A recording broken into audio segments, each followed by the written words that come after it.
Avant que cette vidéo commence, tu peux nous rejoindre directement sur Twitch, le lien est en bio. On est en live 3 jours par semaine à partir de midi et on parle d'actu gaming et de plein de choses. Pense à te follow sur Twitch pour avoir les lives en direct et tu peux aussi t'abonner à cette chaîne pour encore plus de contenu.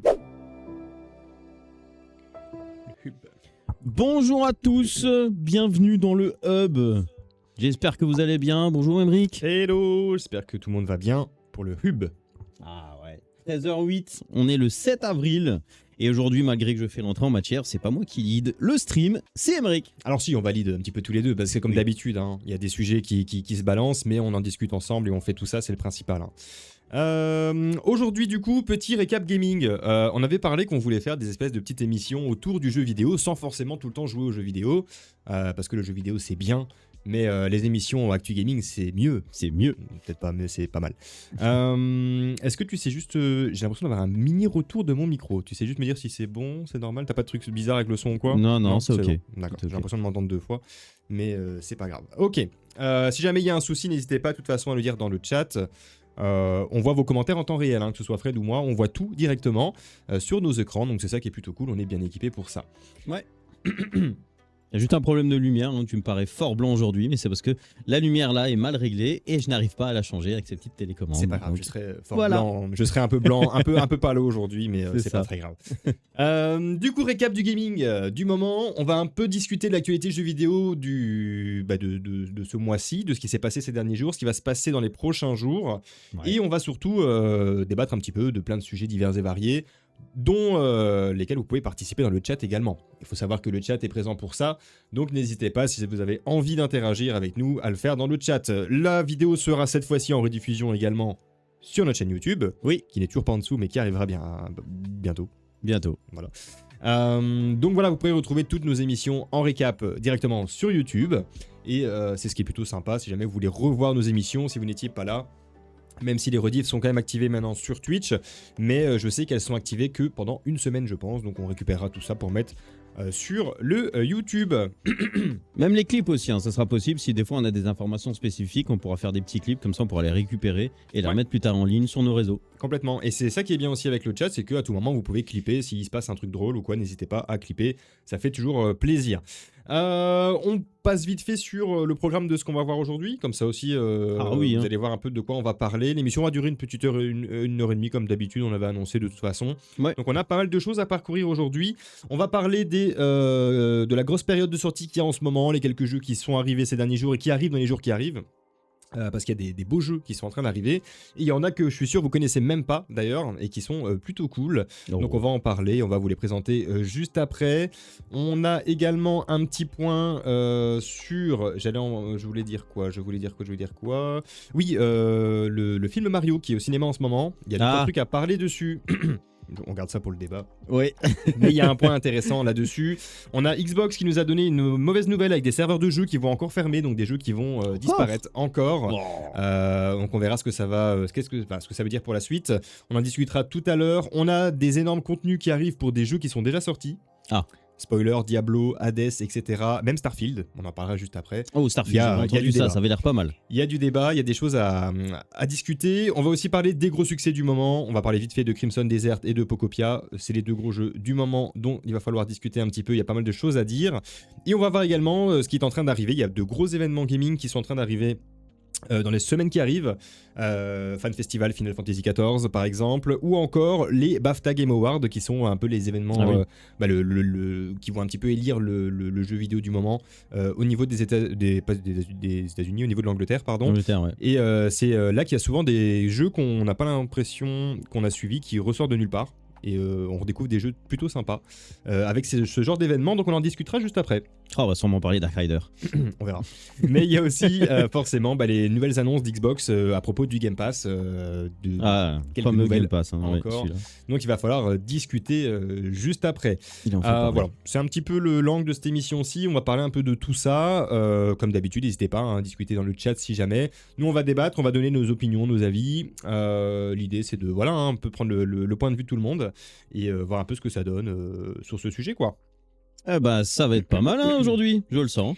On a un beau petit programme. Cette fois-ci, on est sur la full animation en style émission podcast classique. On pourrait également faire ce genre d'émission avec du fond gaming par après. Comme on avait discuté, ça serait aussi sympa pour avoir du jeu vidéo. On est sur Twitch quand même. C'est ce qui intéresse la plupart du monde. Mais l'idéal, c'est de lier les deux. Donc on va partir là-dessus pour aujourd'hui. Encore une fois, c'est un stream test. C'est le premier stream officiel, entre guillemets. Oui, parce que c'est le premier qui a la rediffusion. Parce qu'on a eu un petit souci avec la précédente rediffusion. Le stream était très bien, hein. Le stream a bien fonctionné au niveau super, hein. du débit, même du gaming, etc. On avait joué à Crimson Desert. On a fait le début du jeu, la première heure de jeu, qui était très très cool. Ça s'était bien passé. Donc on verra pour reproduire ça de toute façon dans les prochains streams qui arrivent. Hein. Ouais. Ça ne bouge pas. Ce que je te propose, Fredo, c'est qu'on va discuter du premier point. Allez, on y va. Les grosses périodes de sortie qui sont en train d'arriver ici. L'avantage aussi, c'est que on va pouvoir, quand on parle d'un jeu, vous montrer le trailer du jeu. Il y a des choses qu'on peut montrer. Comme ça, on va pouvoir même réagir au-dessus du trailer. On explique vite fait de quoi le jeu parle. Et derrière, on réagit par-dessus. Enfin, on discute en même temps, quoi. Okay. Donc, je pense que c'est plutôt pas mal de faire comme ça. On va commencer ce petit point gaming, ce point chaud de l'actu JV du mois d'avril avec les sorties de ce mois d'avril. On a pas mal de sorties jeux vidéo au mois d'avril. Ce 2 avril, on avait Darwin's Paradox. Est-ce que tu sais c'est quoi ? Darwin's Paradox. C'est pas avec un poulpe ? Si, c'est ça. Si, c'est ça. C'est un jeu avec un poulpe. Je l'ai vu passer. Ouais, clairement. C'est ça. On est sur un jeu de plateforme. D'ailleurs, on peut balancer le trailer pour le mettre en fond. On est ici sur un jeu de plateforme. Pour ceux qui sont passés à côté, c'est dispo sur toutes les plateformes. Un petit jeu plateforme à l'ancienne où on va jouer un poulpe, du coup, comme Fred nous l'a dit. On est sur un jeu de plateforme, mais aussi de réflexion. C'est-à-dire que, en fait, c'est un jeu avec des énigmes. Où il y a pas mal de puzzles, où il va falloir réfléchir pour réussir à tout compléter. Et ce qui est fou, c'est de se dire que, alors ce jeu-là, comme on voit d'ailleurs le trailer derrière, on pourrait croire que c'est un grand studio, hein, que c'est un studio AAA ou quoi, mais c'est un jeu complètement indépendant. Voilà, faut savoir que c'est un mini-studio qui l'a fait, c'est un jeu Indie Games. Aux allures de AAA, parce que quand on voit le trailer ou même de ce qu'on peut voir du gameplay du jeu, on dirait pas. Hein. Non, c'est vrai, j'avoue. Clairement, là, on est sur un jeu qui est vraiment joli. Et ce qui est sympa, du coup, avec ce jeu-là, c'est que ça reste un jeu donc, de plateforme classique, sauf que ça va jouer avec la 2D et la 3D, comme on peut le voir sur le trailer directement ici. Et surtout, on va pouvoir jouer avec les capacités d'une poulpe. D'un poulpe, une poulpe, un poulpe, d'un poulpe, un poulpe bien sûr. Et ce qui est drôle, c'est que du coup on va pouvoir utiliser les capacités du poulpe pour se coller au mur, devenir transparent, changer de couleur, un peu tout ça. Et du coup on va jouer sur la terre, sur l'eau, dans les airs, partout. Et donc ça donne un jeu de plateforme, mais qui mixe très bien la 2D et la 3D.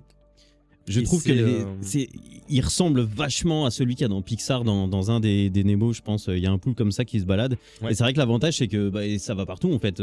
Comme tu dis, le gameplay a l'air pas mal. Alors, c'est vrai, ça peut en repousser peut-être certains, le fait que ce soit un peu je vais pas dire un platformer, un peu le côté 2D, 3D, mais ça a l'air fun. Ça reste un jeu classique plateforme. C'est vrai que pour le coup, moi, je suis pas hyper intéressé par ce style de jeu, mais le gameplay a l'air sympa.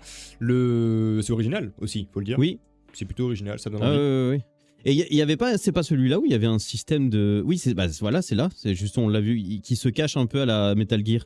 Oui, c'est ça. C'est ça. Hein. Tu peux même se cacher dans une boîte. Et en gros, tu peux utiliser toutes les capacités d'un poulpe. Hein. Donc, je te dis, avec l'encre, avec changement de couleur, tu peux devenir invisible en te camouflant sur les décors et tout ça. Donc, c'est un peu le délire du jeu. Donc, plutôt sympa. Petite sortie qu'on n'attendait pas spécialement, mais qui peut être sympa à tester avec sur console, dans le salon, comme ça. Ouais. Un petit moment de détente, plutôt cool pour ce petit jeu. Qui de base n'était pas super connu, mais qui va faire quelques heureux, je pense. Et ça sort sur quoi ? Quelle plateforme ? C'est sorti sur toutes les plateformes, si je dis pas de bêtises. C'était PlayStation. Ça, c'est le trailer PlayStation. Donc, je pense que c'est PlayStation, Xbox et PC. Et c'est sorti le 2 avril. Donc, c'est sorti ici il y a quelques jours, là. Directement. Donc, vous pouvez déjà le tester. Le jeu est déjà disponible. Pour ce qui est des plateformes, je te laisse vérifier, voir pour être sûr. Ouais. J'ai pas l'info directement dessous, mais voilà. Ton légime avec un côté expérience scientifique. Ouais, c'est ce que j'avais noté, c'est qu'en fait, on est un peu dans un labo. En fait, on veut être capturé par les humains. Donc, en fait, il y a des expériences qui sont menées dessus et tout ça. Donc, le but, c'est un peu d'éviter toutes ces expériences et de vivre notre vie de poulpe après tout. Voilà. PC, PlayStation, Xbox et Switch. Mais non. Mais si, et Switch. Switch 1 ou Switch 2 Switch 1. Et du coup, ça passe sur le 2. Ou est-ce que c'est spécifique? Ah non, spécifique Switch 2, pardon. Oh, donc du coup, le jeu pourra possiblement très bien tourner sur la Switch 2. Ouais. Ok. Voilà. Plutôt cool. Pourquoi le jeu il a bien fait son petit effet? Parce que c'est un concept original, hein, on change de personnage classique. On est sur un jeu indé premium, comme je le disais, qui intrigue pas mal parce que le jeu est vraiment joli hein, pour un jeu indé. Pour une petite équipe, c'est magnifique. Et c'est aussi un jeu qui est parfait pour stream. Parce qu'il y a souvent des situations qui sont un peu imprévisibles où on contrôle mal le poulpe et on se casse la figure. Donc c'est toujours plutôt marrant à vivre quand on est en stream ou en vidéo directement. Donc c'est plutôt pour ça que le jeu a bien fonctionné et je comprends pourquoi. Le jeu a bien fonctionné, non, il a été plus ou moins... les gens voulaient y jouer. Ouais, d'accord, il y avait une petite hype autour de celui-ci. Okay. Je ne sais pas encore ce que ça vaut au niveau des stats, ça on découvrira de toute façon. On pourra en reparler dans la prochaine émission, voir un peu ce que ça a donné au niveau des prochaines sorties. Mais voilà, le jeu est dispo, donc n'hésitez pas si ça peut vous chauffer. C'est Darwin's Paradox et c'est dispo dès maintenant. Allez. Suivant, nous avons le 8 avril, bien sûr. Le 8 avril, donc c'est demain. On a Pokémon Champions qui sort. Un jeu Pokémon 100% centré sur les combats. Alors, tu vas peut-être m'aider là-dessus. Oui. Pokémon Champions, le jeu qui a été avant, c'était quoi? C'était Pokémon C'était ZA. Enfin non, Pokopia. Non, rien à voir. Le jeu de combat comme ça, avant Coliseum. C'était Coliseum, voilà. Coliseum. On est sur la même base que Coliseum, du coup. Sauf qu'on est maintenant sur... Coliseum et Pokémon Stadium. Il y a les deux. Ouais, et le dernier, c'était le Stadium ou Coliseum? Coliseum. Stadium, c'est le premier. Stadium 1, Stadium 2 et Coliseum. Et c'était sur GameCube, Nintendo 64, GameCube. Ouais, donc ça date. Hein. Donc ça fait un moment qu'on n'a pas eu de nouvel épisode de cette licence Pokémon. Enfin, qui reste du Pokémon, bien sûr. Mais là, du coup, dans ce Pokémon Champions, pour ceux qui ne connaissent pas, on est donc sur un jeu Pokémon 100% centré sur des combats. Hein. Il n'y a pas d'aventure classique où on va se balader avec notre personnage pour farmer, capturer des Pokémon. On n'a pas du tout d'exploration ici, on a uniquement du PVP stratégique. Voilà, donc on va former son équipe et faire des combats, que ce soit en ligne avec ses potes ou dans des combats classés, etc. On retrouve donc les bases classiques du jeu Pokémon avec des combats au tour par tour, avec les types, les talents, les attaques qu'il va falloir utiliser au mieux pour faire un maximum de dégâts au team adverse. Je sais bien que pour ceux qui adorent les combats stratégiques, je pense que ça doit être un jeu qui est vraiment très cool. Je sais que du coup, tu es plutôt fan de la partie stratégie dans les jeux Pokémon. Et du coup, je pense que tu dois plutôt être hypé par celui-ci, non? Je l'attends, il sort demain à 5h du matin même, j'ai vu l'information. Et c'est vrai que c'est quelque chose qui m'en... Alors moi ça m'a vraiment déçu, c'est par exemple Pokémon ZA. Le combat en temps réel comme ça, à lancer ses actions, etc. Ça manque un peu le charme justement de Pokémon. Alors il y a 50% des personnes qui adorent ce nouveau système, comme un petit peu à l'époque Final Fantasy. Les nouveaux Final Fantasy sont comme ça maintenant en temps réel. Mais il y a les puristes, ceux qui aiment le tour par tour et la partie stratégie. Et les combats strat, notamment en PvP contre d'autres joueurs, c'est exactement ce qui manquait notamment dans Pokémon ZA. Et c'est vrai que là, oui, ça c'est une plus-value qu'on ne peut pas s'empêcher. Surtout qu'à l'heure actuelle, on dirait que malheureusement, il y a de moins en moins de monde déjà sur Pokémon Scarlet, donc Écarlate et Violette. Les gens ont un peu déserté et du coup en même temps Zelda il y a du PVP mais seulement dans Zelda c'est pas du tout le strat qu'on cherche. Alors de ce que j'ai par contre compris avec Pokémon Champions, c'est que malheureusement on n'a plus le système d'IV, je pense. Il n'y a plus système d'IV, il n'y a plus système d'IV parfait, etc. Bon, c'était un petit peu le charme à l'époque de pouvoir justement faire la collecte, les œufs, etc. Donc on verra. Mais la partie vraiment combat strat, faire sa propre équipe, etc. Ça, moi, m'intéresse vraiment énormément. Donc oui. Mais parce que du coup, pour le coup, moi, j'ai jamais testé cet épisode-là, même ceux d'avant. Mais quand tu formes ton équipe, en fait, tu captures pas, tu choisis directement, t'as tout qui est disponible. Ouais. Alors c'est ça justement qu'on voyait dès le début du trailer. Ils l'ont mis ici, c'est la liaison, voilà, directement. On vient chercher ces Pokémon avec Pokémon Home via Pokémon Violette ou Pokémon ZA, Pokémon Go notamment, voilà. Et donc on transfère directement notre équipe du Pokémon Home vers Pokémon Champions. Okay, alors quelqu'un qui ne joue pas du coup. Alors, la personne qui joue pas, je pense qu'il y a des Pokémon de starter sur Champion. J'ai pas vraiment analysé la situation. Parce que là, on voit qu'apparemment, on peut en drop, en choper quelques-uns pour certaines périodes, parce qu'on voit qu'il y a un ticket pour l'avoir pendant quelques jours. Donc en fait, c'est vraiment ça. Je pense que c'est l'accessibilité à certains Pokémon de base qu'on a. Et après, si on veut le reste, il faut les amener nous-mêmes en transfert. Ok, bon, je trouve ça un peu bizarre du coup, un peu. En fait, du coup, ça, j'ai l'impression que de l'extérieur, ça donne un peu un jeu où il n'y a pas grand chose à faire en fait, à part juste ton combat. C'est que du combat. Alors en fait, c'est ça le problème, c'est que voilà, quand on regarde ici, ben voilà, ça c'est la banque en fait de la personne qui joue. Et en fait, n'a que ça. Parce que on voit 12 boîtes sur 30, il n'y a rien d'autre. Et c'est un peu alors, le souci, c'est qu'on pourrait penser que ce soit un peu comme un DLC. Mais c'est juste le DLC, on n'a pas le jeu principal, on n'a que la partie DLC où ce serait que du combat. Et que la partie principale serait en fait un jeu d'exploration, mais on l'a pas. Donc du coup, oui, on a l'impression qu'on nous donne un jeu. Pour moi, c'est typique le jeu pour combler ce qu'il n'y avait pas dans Pokémon ZA. Ok. Mais à l'époque, les précédents épisodes, tu faisais comment pour avoir ton équipe? Parce qu'il n'y avait pas Pokémon Home à l'époque. Alors quand il n'y avait pas Pokémon Home, c'était une base de Pokémon. Donc je prends l'exemple pur de Pokémon Stadium. Il y a une base de Pokémon, un certain nombre, c'était une quarantaine dans le jeu, et tu faisais avec les 40 Pokémon, c'est tout. Ok.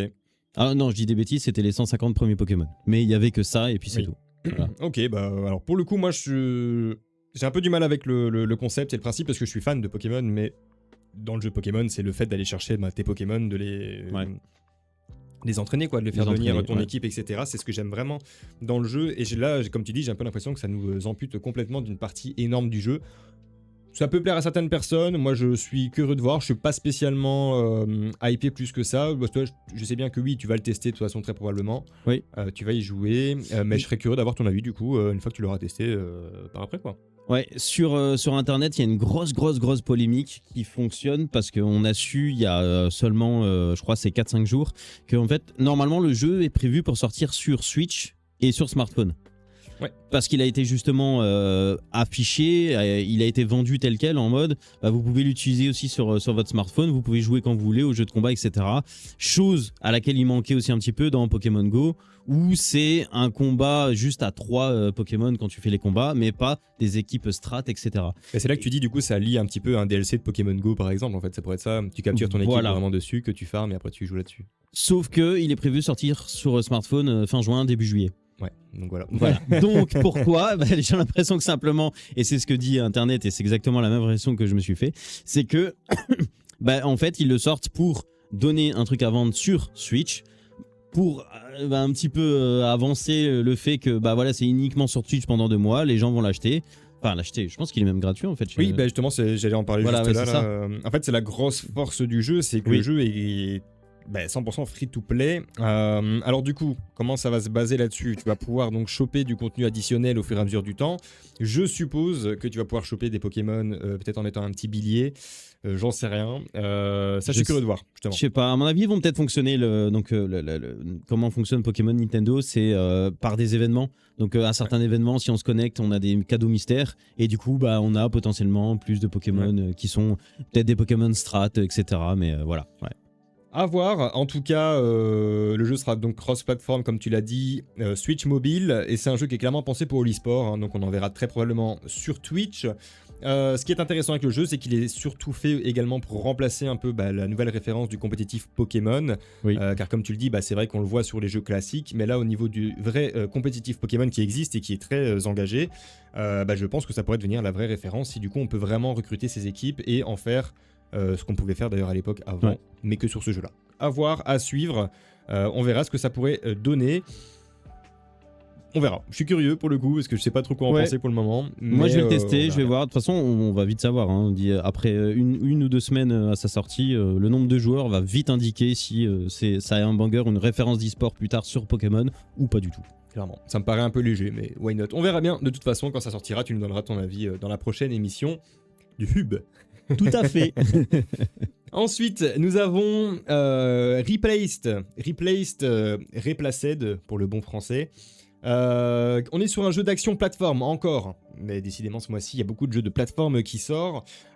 Pourquoi celui-ci il est bien entendu? C'est parce que c'est dans un univers cyberpunk qui plaît beaucoup aux joueurs. Pour l'histoire, on est une IA coincée dans un corps complètement humain, forcément, et on est surtout dans un monde dystopique des années 80. Donc on va lier l'ambiance cyberpunk avec ce jeu de plateforme. Et on a un gameplay qui est plus ou moins annoncé comme étant assez nerveux et très dynamique, ce qu'il faut absolument pour ce genre de jeu parce que sinon on peut vite s'embêter. Mais on a surtout une narration qui est assez sombre avec une histoire assez complète. Qu'il va falloir se plonger dedans d'ailleurs pour apprécier le jeu, car c'est vraiment l'histoire qui va faire la beauté du jeu. C'est un style assez particulier, hein, donc je sais bien que ça ne plaît pas à tout le monde, mais celui-ci met tout sur son ambiance et sur son sound design et son gameplay un peu atypique. Il y a un petit côté légèrement cyberpunk où je me trompe, j'ai vu au début, ou rien à voir. Non, on est sur une ambiance cyberpunk, c'est-à-dire dans cette ambiance-là, années 80, avec, tu sais, en fait c'est du futuriste, du futur rétro-futurisme, ouais, c'est du rétro-futurisme. Okay. Et on parle d'IA, on parle d'une ville, en fait c'est ça, donc c'est un peu dans le style cyberpunk. Alors rien à voir avec le jeu cyberpunk, bien sûr, mais on est bien là-dessus. Au niveau de l'ambiance du jeu, on est donc sur un style pixel art ultra détaillé, et on peut le voir, le jeu est beau. Hein. Le jeu est beau dans les trailers, et là on est sur du gameplay, hein, du gameplay trailer. Les effets de lumière sont vraiment jolis.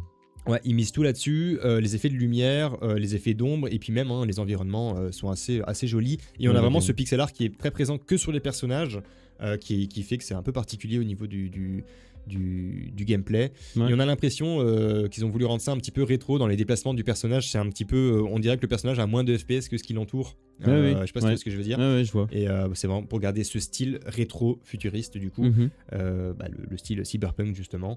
C'est un jeu qui est fortement inspiré par du Blade Runner ou du cyberpunk rétro. De toute façon, ça on le voit directement.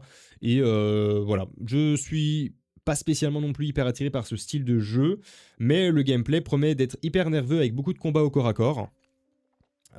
Comparé à d'autres jeux de plateforme où c'est que la plateforme, ici il y a pas mal de combats apparemment. Combats de boss, combats contre des ennemis et pas mal d'énigmes également à résoudre pour pouvoir passer au stade d'après. Comme des jeux des plus classiques. C'est pas une formule qui va complètement révolutionner le jeu vidéo une nouvelle fois. Eux, ils sont plutôt basés sur cet aspect graphique qui est très, très particulier et qui devrait plaire à pas mal de monde, je pense. Mais au niveau du gameplay, c'est quelque chose d'assez classique. Hein, on va pas non plus se le cacher. C'est surtout un jeu qui attire l'œil, hein, en fait, dans un premier temps, grâce à sa DA. Et c'est surtout un jeu qui a été reporté plusieurs fois également. Ah aussi. Pas. Mais je l'avais déjà vu 2-3 fois et en vrai, si l'histoire est vraiment impactante et qu'il y a vraiment quelque chose qui est prenant, ça peut vraiment être bien. J'ai eu cet effet sur un. Alors du coup, je me rappelle même plus. C'était pas Blade Zero, ça n'a rien à voir. Katana Zero, voilà, rien à voir. Katana Zero. On avait un petit peu un côté comme ça légèrement. Je vais essayer de le retrouver vite fait. Mais il y a quelque chose qui donne un peu ce rappel visuel avec un effet justement pixel, etc. Mais si l'histoire est vraiment bien placée et qu'il y a quelque chose d'intéressant, en vrai, ça peut vraiment prendre. Oui, parce que c'est clairement un jeu qu'il faut jouer pour son histoire, je pense, parce qu'encore une fois, voilà, il ne révolutionne pas le gameplay, c'est un gameplay assez classique qu'on a déjà vu et qu'on reverra encore de toute façon. Après, pour du jeu 2D de plateforme, on sait pas faire non plus des miracles. Donc voilà, ça reste très classique. Maintenant, à voir, le scénario a l'air de leurs promesses plus ou moins captivant et assez sombre. Donc je pense que ça peut faire le taf, maintenant à voir. Ça sort le 14 avril, donc dans 7 jours. Ici, ça va seulement arriver. Donc on verra sur les avis des joueurs. Je pense aussi que ça sort sur toutes les plateformes. J'ai pas noté sur quoi ça sortait malheureusement. Moi je vois que c'était surtout sur PC. Là ici, alors, un truc qui passe, Xbox, Game Pass, Steam. Ouais. On a vu sur mon PlayStation ou pas, non? Il y a un truc qui cache ici. Là. Je vois pas PlayStation, je pense que ça va se dire que sur PC, Xbox dans PC, un premier Xbox. temps. C'est ça. Ça doit être et ça arrivera sur PlayStation par après si le jeu fonctionne bien, comme d'habitude. Il n'y a pas de secret, si le jeu fonctionne bien, il arrive très vite sur la console de chez Sony. Et ça, c'est Katana Zero, c'est ce que j'avais dit. Alors, dans le sens où ça rappelle un petit peu l'univers cyberpunk, alors beaucoup plus pixelisé. Mais ce jeu-là, l'histoire était incroyable. Moi, j'ai surkiffé. Alors pour le coup, les jeux comme ça, je les fais vraiment pas. Mais voilà, c'est cet aspect-là que je voulais dire. Non, en fait, ce genre de jeu, ça touche la sensibilité de chacun. C'est-à-dire que là, peut-être que pour certaines personnes, cette ambiance cyberpunk, ça va vraiment les accrocher avec un scénario qui va leur plaire. Toi, t'es plus peut-être attiré par le katana. Oui, japonais. Ouais, c'est ça, peut-être. Qui t'a un peu plus plu. Maintenant, voilà. Je pense que ça aura son public, ça sera pas le jeu de l'année. Non, mais ça aura son petit public, car le jeu est quand même attendu mine de rien, il y a pas mal de wishlist, donc le jeu devrait avoir son petit public niche qui devrait bien aimer ça. Ah oui, il pourrait pas détrôner Crimson Desert, ça. Voilà, je ne pense pas non plus, mais voilà. Ensuite, les grosses sorties qui arrivent maintenant dans ce mois d'avril, on a le 17 avril qui est très très très attendu, on a le fameux Pragmata qui arrive enfin. Pragmata qui est très attendu depuis pour pas mal de monde depuis un certain moment. Pragmata, on est sur un jeu d'aventure et des full exploration, donc complètement solo dans un univers qui est plutôt sci-fi, sombre et mystérieux. C'est un jeu qui rend les gens très curieux parce que ça mélange, j'ai l'impression, beaucoup de jeux. Et on sait pas vraiment en fait encore aujourd'hui qu'est-ce qu'on va faire dans le jeu en fait, c'est ça qui est assez drôle. Ouais. On pourrait au début le comparer avec du BioShock, après on aurait pu le comparer avec du Death Stranding, après on aurait pu le comparer avec plein de jeux dans ce style-là, et au final on sait pas encore vraiment vers quoi on se dirige. Donc il faudrait voir quand ça va sortir ici. Tout ce qu'on sait, c'est qu'on va incarner forcément un personnage dans un monde hyper futuriste. Donc les personnages qu'on voit à l'écran ici, on aura toujours le personnage en mode mecha entre guillemets avec sa super armure et cette petite fille qui nous suit absolument partout. D'ailleurs ils ont déjà sorti des skins. Très marrant. Oui. Le jeu n'est pas encore sorti. Ça me rappelle d'autres jeux. Ouais. Et quand on voit le trailer, en fait on pourrait croire que c'est un jeu hyper dynamique avec plein de combats, plein de pam-pam boum boum tout ça, mais en fait c'est pas vraiment ça. Hein. Ouais, il paraît que pour le coup, moi ça peut me donner envie quand je vois ce style de trailer, mais après quand je vois la description du jeu, on est vraiment en fait sur un jeu qu'on appelle du slow gaming avec du slow run, mais à côté de ça on a un trailer derrière qui déboîte avec des énormes boss et tout ça, mais de ce que je comprends, les phases de combat qu'on voit là, il n'y en a pas énormément, et en fait ça sera que celle-là qu'on voit dans le trailer dans le jeu. Ok. Bon. Maintenant, on est sur du slow gaming avec énormément d'exploration, et c'est là que ça me fait un peu penser à du Death Stranding du coup, où on va beaucoup se balader sur un immense monde. C'est exactement ce que j'allais dire. J'avais l'impression que c'est un mélange de Death Stranding et BioShock. Mais vraiment la partie. Ouais, c'est vraiment vraiment ce que j'ai expliqué au début. Ouais. On sait pas où vraiment se situer. Non, on a cette pas. partie BioShock avec, on doit protéger cette gamine. Elle nous sert à quoi? On sait pas, elle est là mais on la protège, on comprend bien qu'on doit la protéger, mais qu'est-ce qu'elle nous apporte, qu'est-ce qu'on va pouvoir faire avec elle, est-ce que ça va être un boulet comme le gamin dans God of War par exemple, qui est toujours un peu tiltant. Est-ce que ce sera le même avec elle, ou est-ce que ça va être un personnage hyper attachant qu'on va adorer détester, je ne sais pas. En tout cas on peut remarquer que les cheveux sont très bien faits. Oui, alors oui, ça. Et le robot, il a pas besoin de cheveux, sa casquette est magnifique, mais oui, les cheveux alors, sont bien faits. Il faut le dire, du coup, eux, ils ont tout misé sur le photoréalisme qui est ultra poussé et très immersif. On a pu voir passer des moments où en fait on avait carrément une ville style New York, en fait, qui est dans une je sais pas vraiment comment expliquer ça parce que c'est un peu spécifique, on dirait des petites zones de jeu, et on est carrément dans un New York à l'envers, complètement remodélisé par une IA, enfin ça a l'air d'être un peu bordélique, mais c'est ce qu'on voit là d'ailleurs, c'est cette zone là, on voit carrément une rue de New York, mais c'est une zone très petite apparemment dans le jeu. D'accord. Où on va devoir se rendre pour faire également un combat de boss. On peut être sur on peut le voir ici, on est sur une planète, alors c'est très joli, c'est très beau, mais on voit aussi un peu la limite, il n'y a pas énormément de choses qui apparaissent à l'écran. Donc on sait pas trop, enfin personnellement de ce que j'ai vu, je sais pas vraiment à quoi m'attendre. Quand je vois ça, ça me donne envie, les gros combats de boss, des phases un peu hyper dynamiques comme ça. Mais à côté de ça, on nous annonce du slow gaming, donc ça me fait aussi un peu penser à du Dead Space, alors sans le côté horreur qui fait peur quand on voit un petit peu quand il sort l'arme et qu'il est autour de monstres comme ça. Donc voilà, il fait penser à beaucoup de jeux sans vraiment se positionner quelque part. Donc moi je suis assez curieux de voir ce que ça va donner, mais je suis un peu sceptique aussi. J'ai l'impression que c'est un peu le problème qu'il y a, on va dire, à l'heure aujourd'hui sur pas mal de jeux, et c'est les jeux qui sortent, et on aura certainement encore un débat sur notamment Crimson Desert, mais j'ai l'impression qu'il y a beaucoup de jeux qui sortent, ils essaient de mélanger le meilleur de chaque jeu pour essayer de sortir quelque chose, entre guillemets une pépite qui pourrait essayer de faire mieux que tout le monde, mais faire mieux que des grands jeux, c'est pas évident toujours. Après ici on est sur un gros studio, c'est pas n'importe qui, on a Capcom derrière, on connaît la patte Capcom, on sait que c'est toujours un petit peu spécifique. Death Stranding c'est aussi Capcom. Konami. Konami, ouais. Mais on est Dead Space c'est Capcom, je pense, si je me trompe pas. J'ai un doute, je ne sais plus. Mais voilà, c'est pour ça. En fait, ça ressemble un peu sans y ressembler, mais on peut un petit peu voir un espèce de mélange entre tout ça. Ça nous met ici que ça sort le 24 avril, mais du coup, le jeu a été un chouïa avancé et sortira le 17 avril sur toutes les plateformes et même sur la Switch 2. Même sur la Switch 2. Même sur la Switch 2. Et c'est ça qui est... D'ailleurs, c'est marrant, ils mettent là le 17 avril, alors que sur le petit papier juste avant, ils mettent 24 Mais ça, elle date de 1 mois, à mon avis. Ouais, mais du coup, ils ont remodélé. Parce que du coup, je sais pas si t'as vu, il y avait marqué sur le papier 24. Et là, 2 secondes avant, ils mettent 17. Enfin, soit. Ils se sont trompés dans leur trailer. Oui. Du coup, oui, sur Switch 2 également, petit easter egg, voilà.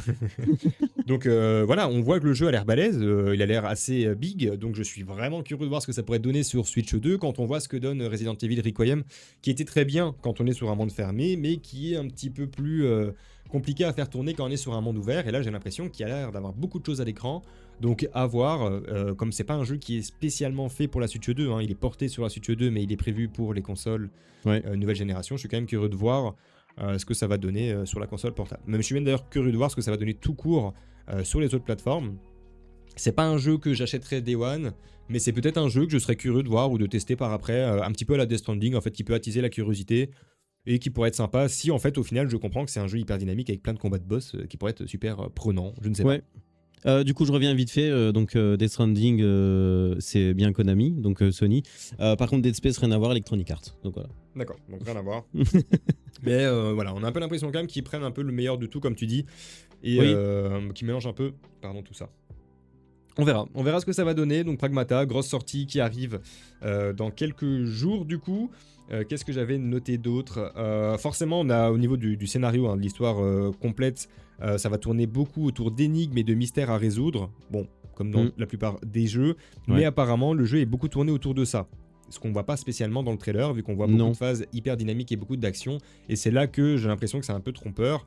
On va se retrouver dans un jeu en fait très lent où c'est vraiment du slow run, du slow gaming où il faut prendre le temps, car ils le disent ici, hein, chaque objet caché et chaque objet pris dans le jeu raconte une histoire. Donc en fait il se passe toujours quelque chose et c'est un jeu sur lequel il va vraiment falloir se plonger encore une fois absolument dans l'histoire et qu'on soit vraiment plongé à 100% dans toutes les petites anecdotes et tout ce qui va être raconté pour comprendre ce qui nous entoure et avoir envie d'aller plus loin surtout. Ce qui malheureusement aujourd'hui je trouve est un peu compliqué pour beaucoup de joueurs, vu comme on en discutait déjà auparavant, le nombre de jeux qui sortent tout le temps maintenant, c'est un peu compliqué de se mettre à 100% dans un jeu uniquement scénaristique. Donc on verra, maintenant c'est un peu compliqué, c'est un jeu, comme ils le disent d'ailleurs sur le site directement de Capcom, hein, création originale, il sort complètement des sentiers battus pour proposer une aventure assez unique. Donc voilà, c'est un jeu... on ne sait pas encore ce qu'il va nous donner, c'est une nouveauté qu'on va découvrir tous ensemble de toute façon, on verra ce que ça donne. Mais du peu de retour qu'on a ici, beaucoup de gens, c'est la phrase qui est ressortie, on se croirait dans un film de science-fiction ultra immersif. Et c'est ça justement que moi j'avais noté, moi ça me chauffe pas plus que ça. Non. Et moi je vais jouer à un jeu. Capcom, est-ce qu'il est doublé en français ? Bonne question, je ne sais pas. Ça pour le coup, je ne sais pas du tout. Parce qu'un jeu comme ça où il faut lire beaucoup, si en plus c'est en anglais. J'espère et j'ose espérer que oui. Mais quand je vois moi cette phrase-là, on est sur un film de science-fiction ultra immersif. Moi, c'est pas spécialement ce que je cherche. Hein. Du jeu vidéo, je veux du jeu vidéo quoi. Pas regarder un beau film à la télévision dans lequel on va un petit peu interagir de temps en temps face à un boss. Si c'est contemplatif 80% du temps, je ne sais. Voilà, à voir. Mais ils annoncent ça comme une grosse nouveauté qu'il va falloir suivre. Donc on verra bien. Beaucoup de visuels impressionnants dans le jeu. Montre forcément le potentiel des consoles next-gen. Si ça se tourne bien, ça devrait être plutôt agréable. On verra ce que ça donne.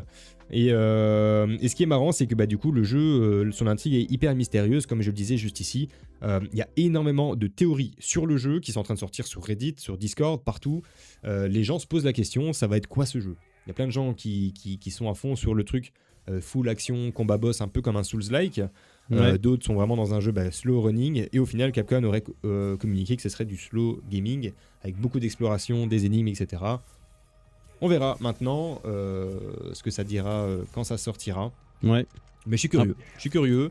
Pas forcément plus hypé que ça non plus de mon côté, pour être de manière 100% honnête. Mais à voir. Je sais pas ce que t'en penses toi au niveau du jeu, tes attentes, si ça te donne envie. Il a l'air beau, hein, il a l'air vraiment cool, mais là j'essaie de voir s'il est en français ou pas. On l'a vu là. Et non, il n'y a pas de VF. Alors que c'est censé le gameplay complet de la démo. Donc on est qu'en anglais. On a le texte en français. Je sais pas, ça, voilà, comme tu disais, hein, là un peu les armes à la Dead Space, etc. Mais à côté de ça, c'est une interface très... En fait... Ah ouais, c'est du Très basique, HUD très basique. Pourquoi foutre du coup, un compteur de vie il y a beaucoup de choses. En fait, j'ai l'impression qu'il y a beaucoup de choses qui sont mélangées sur Pragmata. On verra quand ça sortira, qu'est-ce que ça donnera vraiment. Là, on est pareil, bloqué au moindre déplacement parce qu'on a un personnage qui a l'air extrêmement lourd. Ça, en fait, voilà, tiré sur une phase de plateforme, ça ressemble à ce qui a déjà été fait 15 000 fois dans le jeu vidéo. J'ai pas l'impression que c'est waouh, qu'il y a des trucs de dingue. Ça, c'est du Dead Space également. Non. Voilà, en fait, tout ça, il faudrait voir ce que ça va donner parce que là, en fait, moi, je vois rien de nouveau. Je vois un jeu, voilà, les nœuds de hacking. Je vois un mélange de plein de jeux, je vois rien de nouveau. Donc, à voir ce que ça va donner. Capcom, ils vont surtout donner, à mon avis, sur l'histoire qui devrait être prenante. Et c'est là qu'on verra ce que ça va donner. Je suis vraiment curieux. Je sais pas trop ce que ça va donner, Pragmata. On verra ce que ça donnera, mais potentiellement. En fait, je pense que c'est soit tu vas adorer ou alors tu vas détester ce jeu. Ouais, c'est vraiment ça. Voilà, honnêtement, je déteste déjà. J'ai vraiment du mal. Ça a l'air beau, ça a l'air sympa, mais je prendrai pas de temps à faire un jeu comme ça. Ouais, c'est un peu dommage parce que mais c'est vrai qu'il a l'air cool. C'est un triple A, c'est un gros jeu. Je suis presque plus hypé par le jeu du poulpe. Il est plus court, il y a moins à lire. Pour le coup, voilà, si je devais choisir là maintenant de ce que je t'ai montré dans les listes de jeux maintenant, je préfère mettre 5-6 heures dans le jeu du poulpe, quoi. Là, j'aurais mis Replaced. Là, pour le moment, les jeux que tu m'as cités, je mettrais Replaced. De toute façon, moi, j'en reviens à quelque chose qui c'est récurrent à l'heure d'aujourd'hui. C'est une version française. Mettre des voix en français sur un jeu, alors que Capcom sait très bien le faire. On l'a fait avec Resident Evil. Enfin, ils ont le budget. Surtout sur des jeux à histoire. Bien sûr que oui. Mais voilà, c'est exactement ça. Un jeu à histoire, mettez une version française. On l'a fait avec Capcom et ça fonctionne très bien. Les voix sont vraiment très bonnes. Là, on n'en met pas alors que c'est une histoire complète. Enfin, ouais, à un moment donné, il faut arrêter, quoi. Excusez-moi, si je peux me permettre, le but c'est de sauver la petite fille. C'est plus dangereux de la garder sur notre dos que de la mettre sur le côté du truc pendant qu'on combat le robot. Bah bon, après, vraiment ça. Voilà, si je pouvais me permettre. Mais elle se prend une roquette dans le dos, la pauvre. Oui, c'est ça. Soit voilà, comme je le disais, on verra ce que ça donnera quand ça sortira. C'est d'ici 7 jours, du coup, ça sort un petit peu plus tôt. C'est un des rares jeux qui sort plus tôt prévu.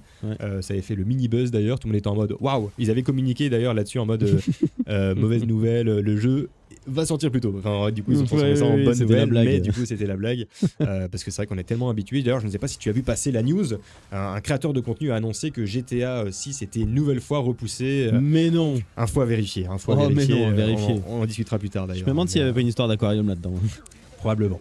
Voilà, c'était Pragmata. On verra ce que ça donnera de toute façon quand ça sortira. Mais je suis assez curieux et je pense qu'on en parlera de toute façon prochainement dans un prochain épisode du Récap Gaming.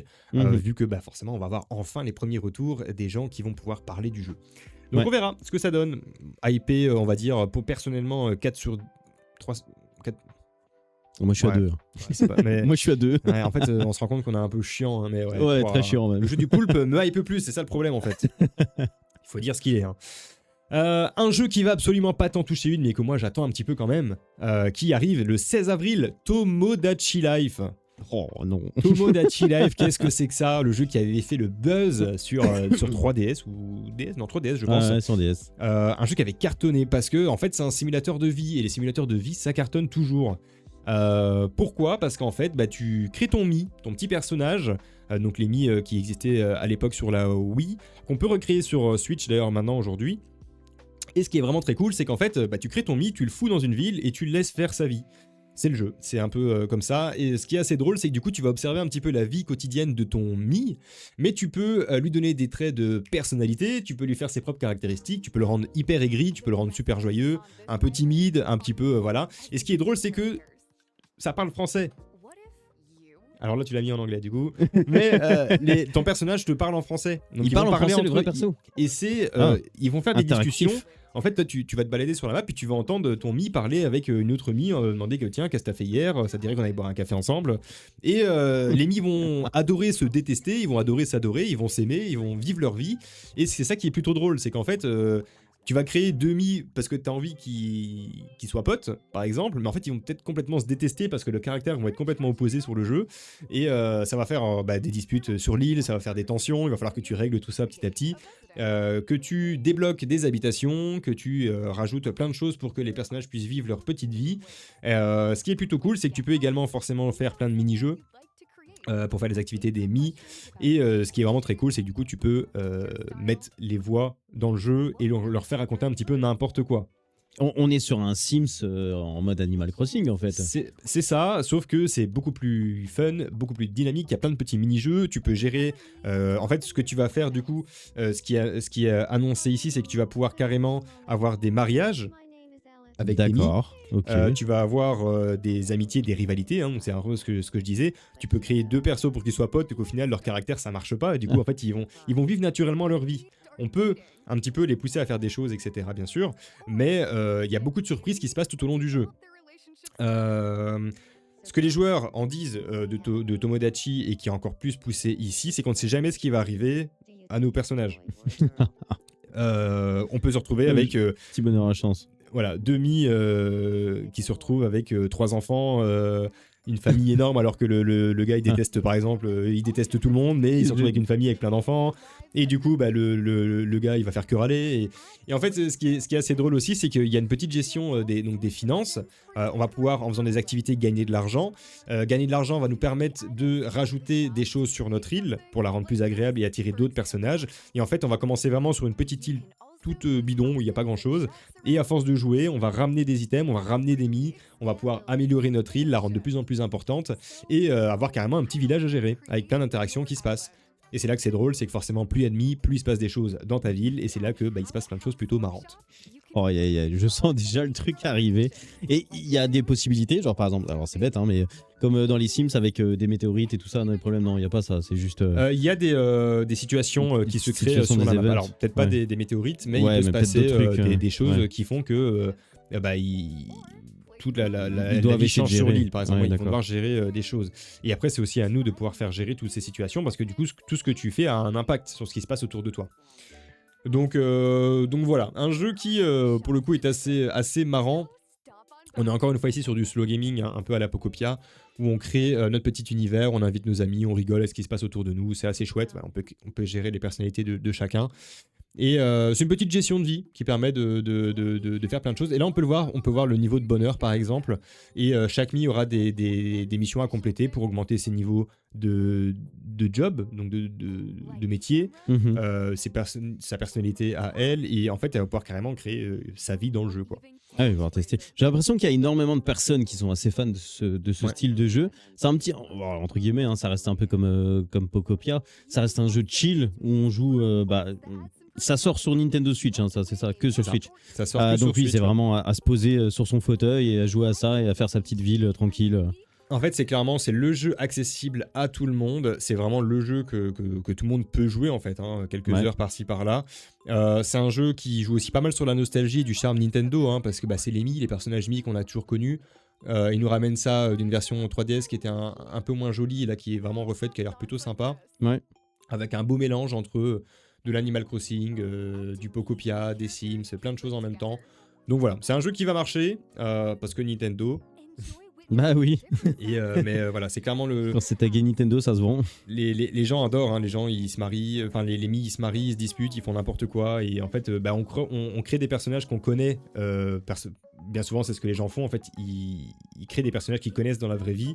Ouais, et en fait, c'est drôle. Ils les reproduisent dans le jeu. Ouais, et dans le jeu, il se passe n'importe quoi. Donc, c'est assez drôle.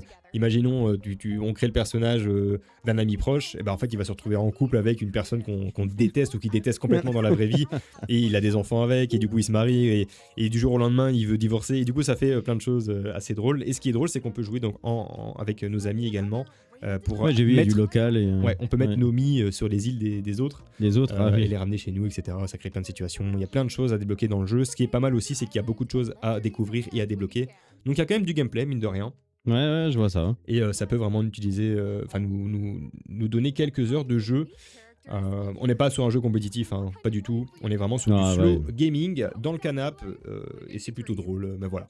Tomodachi Life, ça sort, j'avais dit très bientôt, ça sort dans quelques jours, le 16 avril. Ouais. Et il y avait déjà la démo qui était disponible.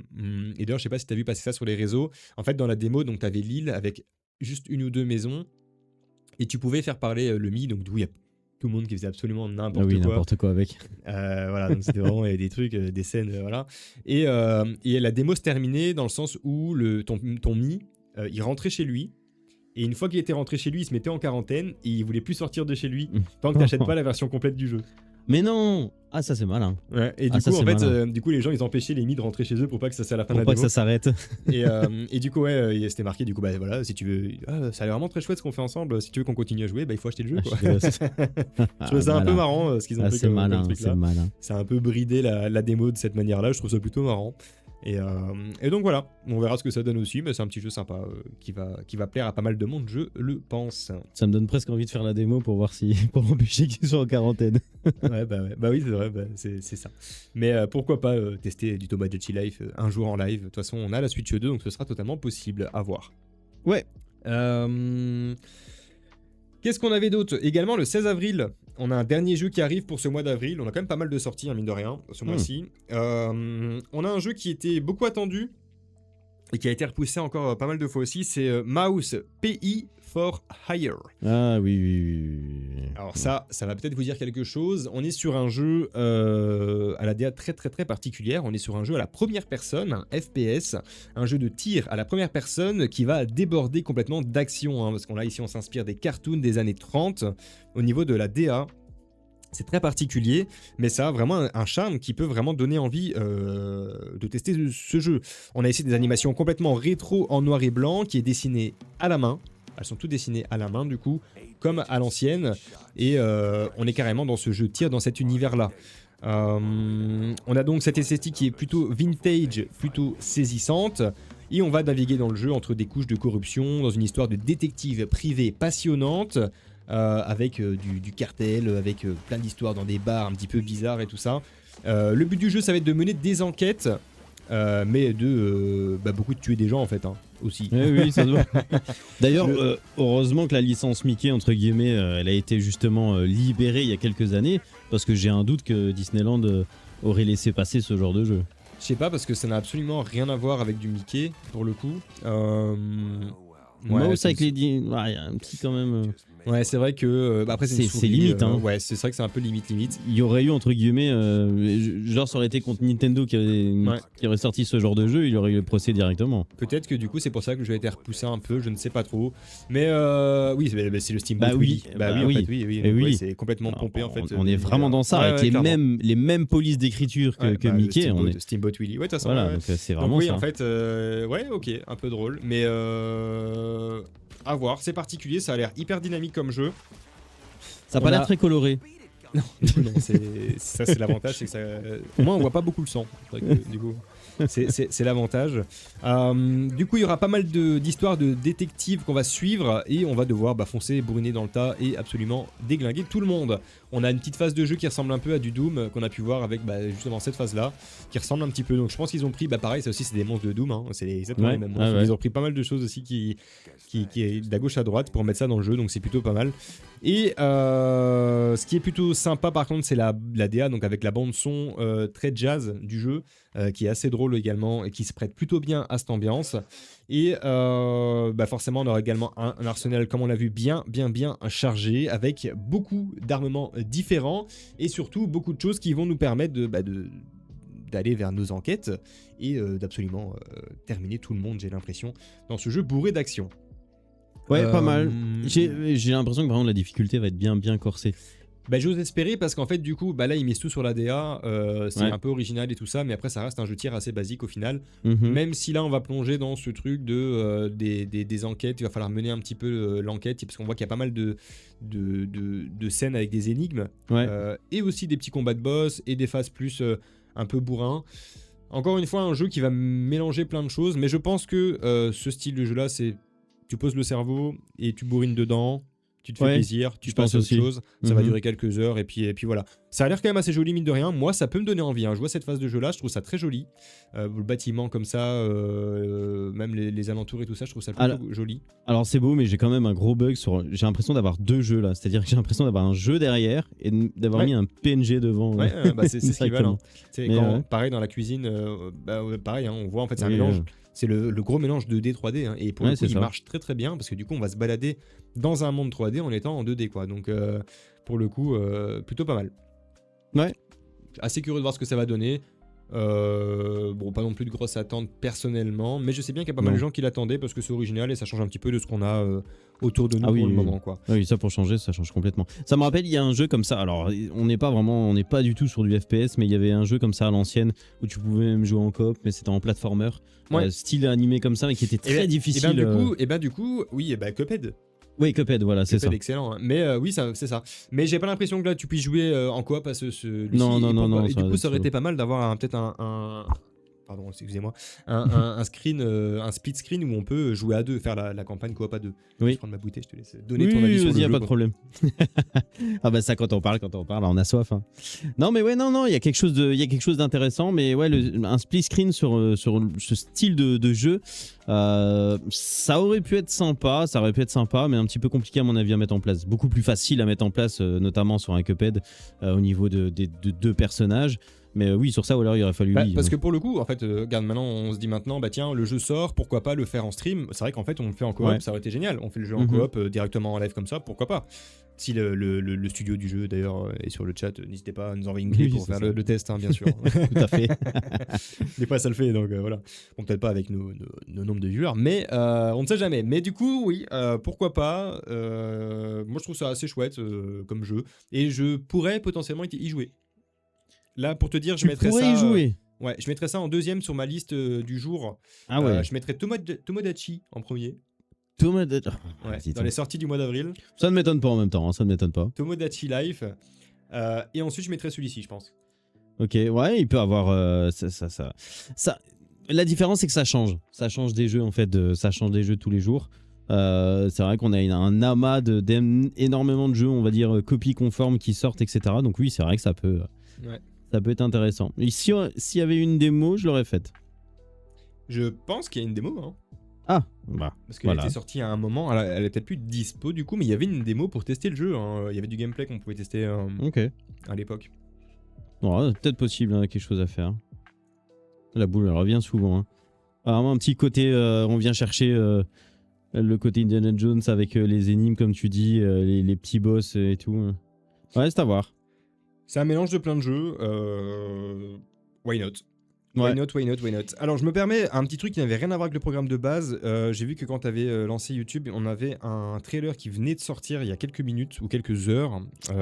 Est-ce que c'était pas sur du Forza? Je vais rechercher Forza. J'ai cru voir un truc. Il y a 20 heures. Ouais, voilà, on est là. C'est l'official Earth Driving. Ah bah tu peux peut-être nous mettre ça. Bon, c'était pas prévu dans le point, mais c'est aussi la beauté du direct. Quand on a des petites news en plus, j'ai de l'info mais pas passé, donc je ne sais pas de quoi ça parle, mais je suppose que c'est un nouveau trailer pour Forza Horizon 6. Ah ok, c'est pas du gameplay du coup. Je pensais que c'était un nouveau gameplay, parce que beaucoup de gens attendent encore du gameplay sur le jeu. Donc du coup, apparemment on n'aura pas beaucoup plus de nouvelles que ça. Non. Mais ouais, je m'attendais à avoir du gameplay du coup un peu plus poussé. Parce qu'il y a beaucoup de gens qui attendent des nouvelles de Forza Horizon 6. Là. Mine de rien, on n'a pas grand chose sur le jeu. Et les joueurs en attendent beaucoup. Et j'ai même lu que beaucoup de gens avaient peur d'être déçus, tellement l'attente était grosse autour de celui-ci. Et qu'il y avait d'autres studios qui essayaient de faire mieux que du Forza. Bon après, la patte Forza restera toujours la même. Le Forza Horizon, du moins. C'est la liberté, Horizon. Ouais, c'est ça, c'est la liberté. Tu unlocks tes véhicules, tu les améliores. Ça, c'est vraiment très très cool. Et ils ont l'avantage d'avoir une licence tellement énorme, des licences de tous les véhicules, etc. Que beaucoup de jeux n'ont pas. Donc c'est vrai que pour le coup, ils sont assez calés là-dessus. Et du coup, voilà. Je pensais que c'était un petit gameplay en plus. J'aurais été client d'un peu plus de content sur Forza Horizon 6, mais du coup, ce ne sera pas pour aujourd'hui. Désolé. Je vous ai peut-être, je vous ai menti. J'ai même une grosse déception sur le fait que Forza Horizon 6 sortira sur PlayStation, mais beaucoup plus tard. Et on ne sait pas quand. Moi qui suis... alors pour le coup, j'ai vraiment quand même bien aimé Horizon 5. J'y ai pas joué beaucoup, mais voilà. Ici, j'ai fait l'acquisition de la PS5 Pro. Et j'aurais aimé vraiment l'avoir en même temps, enfin le même jour de la sortie sur PC Xbox, sur PlayStation. Parce que là, je suis un petit peu, jouer avec mon gamin, il aime bien les jeux de voiture. Et un jeu de voiture où tu peux te promener partout, on va dire que la licence Horizon, c'est quand même ceux qui font presque la meilleure formule, entre guillemets. Ouais, mais c'est le point suivant on va en parler juste après, parce qu'en fait, tu vas comprendre pourquoi. C'est dans le point du Game Pass, en fait, tout simplement. Mais on en discutera juste après. C'est un des futurs points. Il est fort. Il est en table de la suite de l'émission. Et j'ai pas vu le script. Il a pas vu le script en plus. Il est fort. Mais on a encore quelques petits points avant d'y arriver. Donc voilà, soyons patients. Ok, donc ça c'était du coup pour... c'était quoi le dernier jeu que j'ai parlé? C'était... Ah oui, Mouse PI for Hire qui sort le 16 avril sur toutes les plateformes aussi, si je dis pas de bêtises. Il sort sur PlayStation, sur Xbox et sur PC. Oui, je pense. Je pense pas qu'il sera sur Switch celui-ci. PlayStation 5, Nintendo Switch 1, Nintendo Switch 2, PlayStation 4, Xbox One, Xbox Series et PC. Eh tu vois, du coup, pour le coup, Switch 2... Ouais, Switch 2, c'est ok. C'est ok pour y jouer dessus, ouais. Parce que tu te mets en mode chill dans ton fauteuil, tu joues en espérant qu'il n'y ait pas genre 50 heures de jeu. Parce qu'un jeu comme ça, 50 heures, pour moi, c'est trop long. Mais en vrai, c'est vrai qu'il y a peut-être des trucs de fou à débloquer et tout ça. Mais du coup, peut-être. Pas impossible que je me le fasse sur Switch 2, du coup. Peut-être. Pas impossible, je regarderai ça, mais... On a sorti. Il n'est pas en français, Il n'y a pas de... Ils ont du mal, avec les... Ouais. Ici, peut-être. Là, c'est clairement, pourquoi pas. Là, je pensais pas qu'il était sur Switch 2, du coup, mais là... Après, à voir si c'est juste une campagne solo, ou s'il y a plein de choses à faire, c'est la même vidéo, du coup. Mais à voir s'il y a d'autres choses peut-être à fouiller, à débloquer des trucs, ou quoi, ou c'est juste un défouloir où il faut juste... Ouais. Je sais pas trop quoi en penser, je suis un peu curieux quand même, et on verra, mais moi, c'est pas impossible que j'y joue, du coup. Je le mets dans le top 2 de ma liste du jour, clairement. Ouais, ok. Clairement. Voilà, ça c'est tout pour les sorties gaming d'avril. Alors, il y a pas mal de choses quand même. Il y en a un peu pour tous les goûts déjà, donc c'est plutôt cool. Et ce qui est plutôt pas mal, c'est qu'on pourra faire ça en chaque début de mois, faire un petit peu les sorties du mois, ce qui arrive et ce qui va arriver prochainement. Toutes les 2 semaines, c'est pas mal de faire ce petit point, parce qu'en fait, aujourd'hui, on peut dire que toutes les 2 semaines, il se passe plein de choses dans l'arrivée des jeux vidéo au final. Et c'est aussi un problème d'ailleurs, on va pas... y a des fois, des fois il y a trop de jeux. Quand on regarde la sortie de jeux, alors entre guillemets, là on vient de faire la sortie des gros jeux, mais il y a encore énormément de jeux qui sortent par derrière, des jeux indés. Je crois que sur une liste, je regardais à chaque fois, tous les jours, il y a plus ou moins 10-15 jeux qui sortent par jour. Oui. Donc, il y en a qui ferment très vite aussi. Mais aussi, il y a tellement de jeux qui sortent. Là, du coup, voilà, comme Fred le dit ici, c'est vraiment les AAA ou les jeux les plus attendus, les jeux les plus annoncés. Forcément, il y a plein de petits jeux qui sortent tout le temps également, mais bon, on peut pas non plus couvrir l'actualité de tous les jeux qui sortent. On prendra des émissions de 10 heures tous les jours. Mais ça pourrait être sympa de parler un peu de tout ce qui sort, machin, vraiment plutôt pas mal.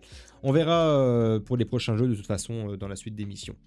Au niveau du jeu vidéo pur et dur, donc des nouvelles sorties, on a fait le tour. Par contre, les studios maintenant, ils continuent à nous fournir du contenu. On a encore des mises à jour qui arrivent, du contenu live sur pas mal de jeux, et ça fait plaisir. Pourquoi ? Parce que au prix des jeux aujourd'hui, je trouve que ça fait toujours plaisir d'avoir des DLC qui te ramènent de l'expérience de jeu sans forcément faire payer d'ailleurs le DLC, heureusement. Même si on est d'accord qu'un studio pourrait sortir le jeu fini. Oui, mais ça c'est de moins en moins avec les années. Mais aujourd'hui c'est de pire en pire, et du coup le DLC c'est la fameuse nouvelle mode, non, ça fait un moment que ça y est, mais ça permet de réalimenter énormément les jeux, surtout les jeux multijoueurs, et d'ailleurs le premier dont on va parler... T'as une idée ?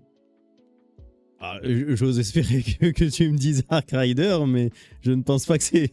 Il n'y a pas de nouveauté qui arrive sur Ark Rider ce mois-ci. Il y a une mise à jour qui est tombée, mais qui a eu lieu la semaine passée. Mise à jour, la nouveauté c'est le mois prochain, oui c'est vrai, juste. Ici, ce mois-ci, il n'y a rien qui arrive au niveau de Ark Rider ce mois-ci. De toute façon, le jeu il est mort, plus personne n'y joue. Donc voilà.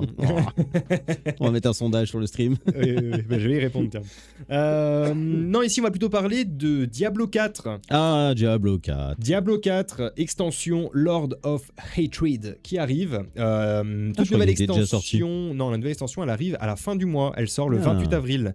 Et comme d'hab, Blizzard au niveau des bandes annonces, ça met le paquet, ça te sort des beaux designs, ça te sort une DA de fou. Et c'est en français. De choses. Et c'est en français. Oui, après, ça parle dans Diablo ?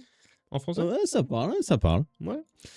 Ça parle, je crois. Ça parle. Bon, du coup, voilà, hein, c'est du Blizzard classique. On a une vidéo magnifique qui te donne envie de jouer au jeu pour qu'au final, ce soit une vue du dessus où tu tapes tout le monde en 2D. Mais bon. C'est vrai. Ouais, j'exagère, hein. Diablo est très très beau, très très joli. Mais c'est vrai que les bandes annonces, les trailers, c'est toujours incroyable, mais c'est pas du gameplay pur. Par contre, pourquoi c'est incroyable ? Parce qu'on est ici sur un gros tournant narratif de la licence.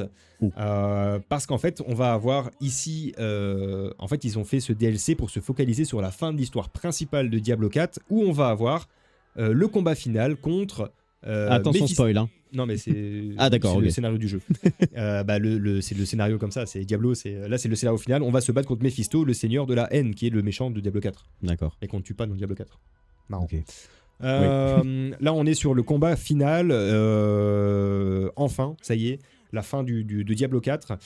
Mais ce qui est surtout fou, c'est que c'est pas un DLC avec du content narratif. On va changer plein de choses niveau gameplay dans le jeu. Alors, ça plaît à beaucoup de gens, ça plaît pas à d'autres personnes, parce que du coup, ça change leur habitude. Moi, je trouve ça cool, parce que Diablo 4, c'est sorti quoi maintenant, il y a 2 ans, plus ? Ouais, j'aurais peut-être même dit 3. Ouais, donc du coup, c'est pas plus mal que ça que ça évolue un petit peu. Oui. Qu'est-ce que propose donc l'extension ici ? Forcément une toute nouvelle campagne avec une toute nouvelle histoire. Donc campagne inédite dans la région de Skovos, un vaste territoire ancien lié aux origines de Sanctuary, donc le monde de Diablo bien sûr. On y affronte encore Mephisto, parce que bien sûr, voilà. Mais ici, on est vraiment à la fin. Spoiler, je pense pas, hein, parce qu'il y aura sûrement Diablo 5. Oui. Et on est vraiment dans une histoire qui est beaucoup plus sombre et expansive, dans le sens où, enfin, Diablo 4 était déjà plus sombre, mais les gens ont critiqué le fait que comparé à Diablo 3, c'était trop light. Oui. Là, on arrive sur un truc plus sombre. Niveau scénario, niveau gameplay, niveau tout ça, on retrouve même des jeux de couleurs et d'ambiance plus sombres dans le jeu. Okay. Je pense que c'est vraiment parce que les gens demandaient ça et pour une fois ils auraient écouté les joueurs. Oui, depuis Diablo 2, tout le monde demande ça, d'avoir quelque chose de beaucoup plus sombre. Je trouve ça un peu dommage de donner ça dans un DLC et pas dans un jeu complet. Exactement ce que j'allais dire. Il aurait fallu le donner dès le début, mais bon. Voilà. Moi j'ai eu un gros problème avec Diablo 4, c'est qu'ils ont foutu ce système que c'est plus... Attends, c'était quoi que j'aimais pas ? Ah oui, tu dépends à 1000% de tes compétences. Ah oui. Dans Diablo 3, c'était tu droppais des items et tes items faisaient ta puissance. C'est ça. Donc ton build était cool. Là, tu dois absolument baser sur tes capacités et sur ton build à 1000%, mais du coup, à la moindre erreur de build que tu fais, tu perds tout au potentiel de... Et il faut vraiment être trop dedans pour dire de... Voilà, quand je disais plus sombre, on est vraiment sur du plus sombre. Hein. On est vraiment sur de l'assassinat, du sang, du glauque, tout ça. Ça bouge pas, hein, ça reste du Diablo. Qu'est-ce qu'il y a de nouveau également du coup dans la mise à jour ? On a 2 nouvelles classes jouables. On a enfin le paladin. Oh, le paladin. Alors j'ai toujours pensé que le paladin était déjà dans Diablo 4, mais pas du tout. Le paladin n'y était pas. Paladin est sorti dans Diablo 3. Il était, ouais, mais pas dans le 4 du coup. Et là, il est sorti. Donc le paladin, chevalier sacré, très polyvalent dans son gameplay, ce que j'aurais pu totalement jouer par exemple. Et on a aussi le warlock, maître des pouvoirs infernaux.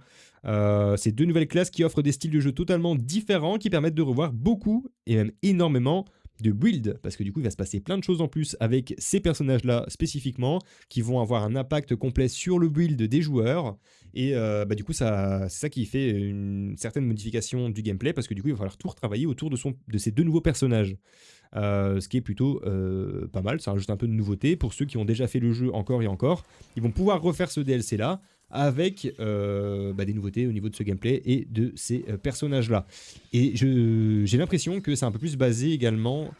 Non, pas du tout, c'est encore basé à 100% sur les capacités. Hein. Je trouve ça dommage. Hein. Je préférais vraiment quand c'était vraiment basé sur les items, hein. C'était vraiment mieux. Hein. Ah oui, on a l'air a un peu vraiment pété ça. en plus, mais bon. De toute façon, Diablo, dès que tu finis le jeu, ça a l'air toujours pété, quoi que tu fasses. Hein, donc, Alors, de ce que j'avais vu, le Warlock apparemment a l'air extrêmement fumé. C'est-à-dire qu'apparemment, tu peux laisser ton personnage au milieu, tes capacités on va dire, actives, et tu fais rien, et ça farme tout seul. Après, c'est leur but, hein. Ils veulent bien sûr que tu achètes les personnages. Parce que du coup, je disais DLC gratuit au début, mais pas du tout. Hein. C'est un DLC payant. Hein. Blizzard ne sort pas des DLC gratuits. C'est un DLC complet, parce qu'en fait, ça rajoute une 50aine d'heures de jeu, en fait. Hein. On nous a eu. On s'est fait eu.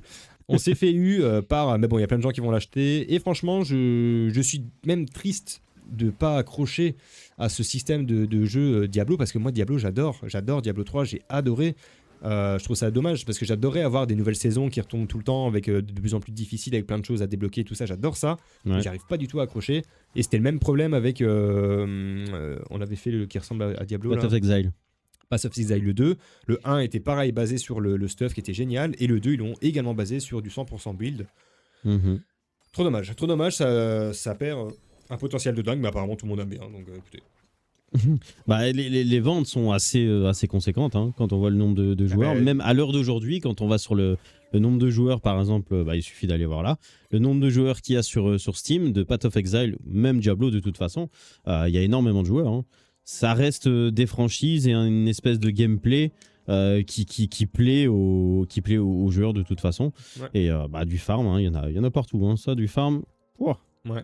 Et c'est pour ça que je suis un peu deg de pas accrocher parce que j'adore le farm et tout ça. Et là, j'ai pas ma dose. Ah oui, je comprends. Dose de farm avec ça, malheureusement.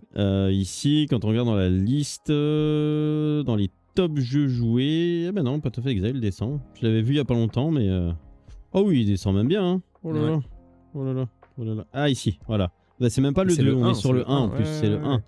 Il y a beaucoup de gens qui préfèrent le 1 au 2 d'ailleurs. Hein. Ouais. Combien de joueurs ? 48 000. 28 000. 28 000 sur le 1. Je trouve même pas le 2, il est même pas dans la liste. Voilà le problème. Ouais. Bah, il remettrait un système de classique avec les loots qui ferait le stuff, ça marcherait beaucoup plus. Hein. Oui. Moi déjà, je serais en train d'y jouer. Hein, voilà, mais bon. Voilà, moi je dis ça, je dis rien. Mais du coup, voilà. Refonte complète des systèmes de jeu, parce que du coup, pour les joueurs réguliers, ça change beaucoup de choses. L'arbre de compétences a été complètement retravaillé, chose assez étonnante d'ailleurs. Ah. Beaucoup plus d'options et de choix stratégiques dans les builds qui sont maintenant interconnectés. Donc on va pouvoir faire beaucoup plus de choses avec les builds qu'on met en place. D'un côté c'est bien, mais je trouve que ça pousse encore une fois à l'art gaming, dans le sens où si tu fais une petite erreur de build, ça va tout te foutre en l'air. Ah oui. Et du coup, si t'es joueur un peu casu qui aime bien farmer, du coup c'est pas pour toi. Et c'est ce que 80% des joueurs sont, donc c'est un peu dommage. Nouveau système d'artisanat avec le fameux cube d'Oradric, ça c'est comme dans Diablo 3. On peut modifier, améliorer des objets comme jamais auparavant. Avant on pouvait rajouter quelques stats à tes objets en mettant des gemmes. Ouais. Maintenant, tu peux reforger tes outils et forger des améliorations dessus. Donc, c'est-à-dire que tu peux, une épée qui a 26 000 de puissance, tu peux lui rajouter un boost de feu avec des éclairs électriques et des petites flammes bleues qui vont te mettre plus 12 en dégâts si tu la farmes bien, quoi. Donc, tu peux vraiment améliorer tes armes maintenant. C'est-à-dire que tu peux la travailler pour la rendre de plus en plus efficace. Pareil pour tes armures et pour tout ton stuff. Donc, c'est cool. Ça change un petit peu grâce au système du cube Oradric qui va te permettre de rajouter des stats directement sur tes armes. Okay. Des nouveaux objets avec des bonus qui modifient ta manière de jouer avec les talismans et les charms. Ça a toujours existé, mais maintenant il y en a 2 fois plus qu'avant.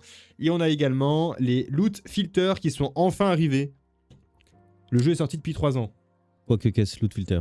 Ah, les filtres de loot ? Les filtres de loot pour les... Ils n'étaient pas inclus dans le... Non. Ouais. Après tu me diras c'est normal, hein, on n'est pas. Mais du coup sur un jeu où tu lootes autant, là tu vas pas le rajouter. Donc du coup c'est cool. Donc c'est 50 € pour le filtre. Voilà c'est ça. Non je pense pas que ce soit 50 €, je pense que ça va être une 25 € peut-être. 29. Fini les loots inutiles qui polluent ton inventaire, tu filtres maintenant en direct. Incroyable. Oh enfin. Tu vas pouvoir virer tous les items gris. Et garder que les légendaires et que tu ne pourras plus les partager avec tes potes.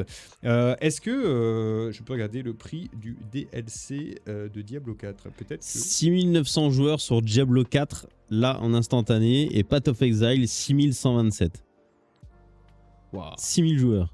Pas beaucoup. Hein. C'est rien du tout. Wow. On est dans la place, on est dans la 176e place. Punaise. De Diablo 4, donc c'est vrai qu'honnêtement c'est un peu compliqué, un peu short. Et du coup, comme je disais, date de sortie 1er juin 2023, Diablo 4. Donc c'est il y a 3 ans.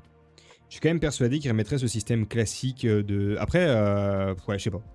Ouais. Mais je trouve ça assez fou quand même. Hein.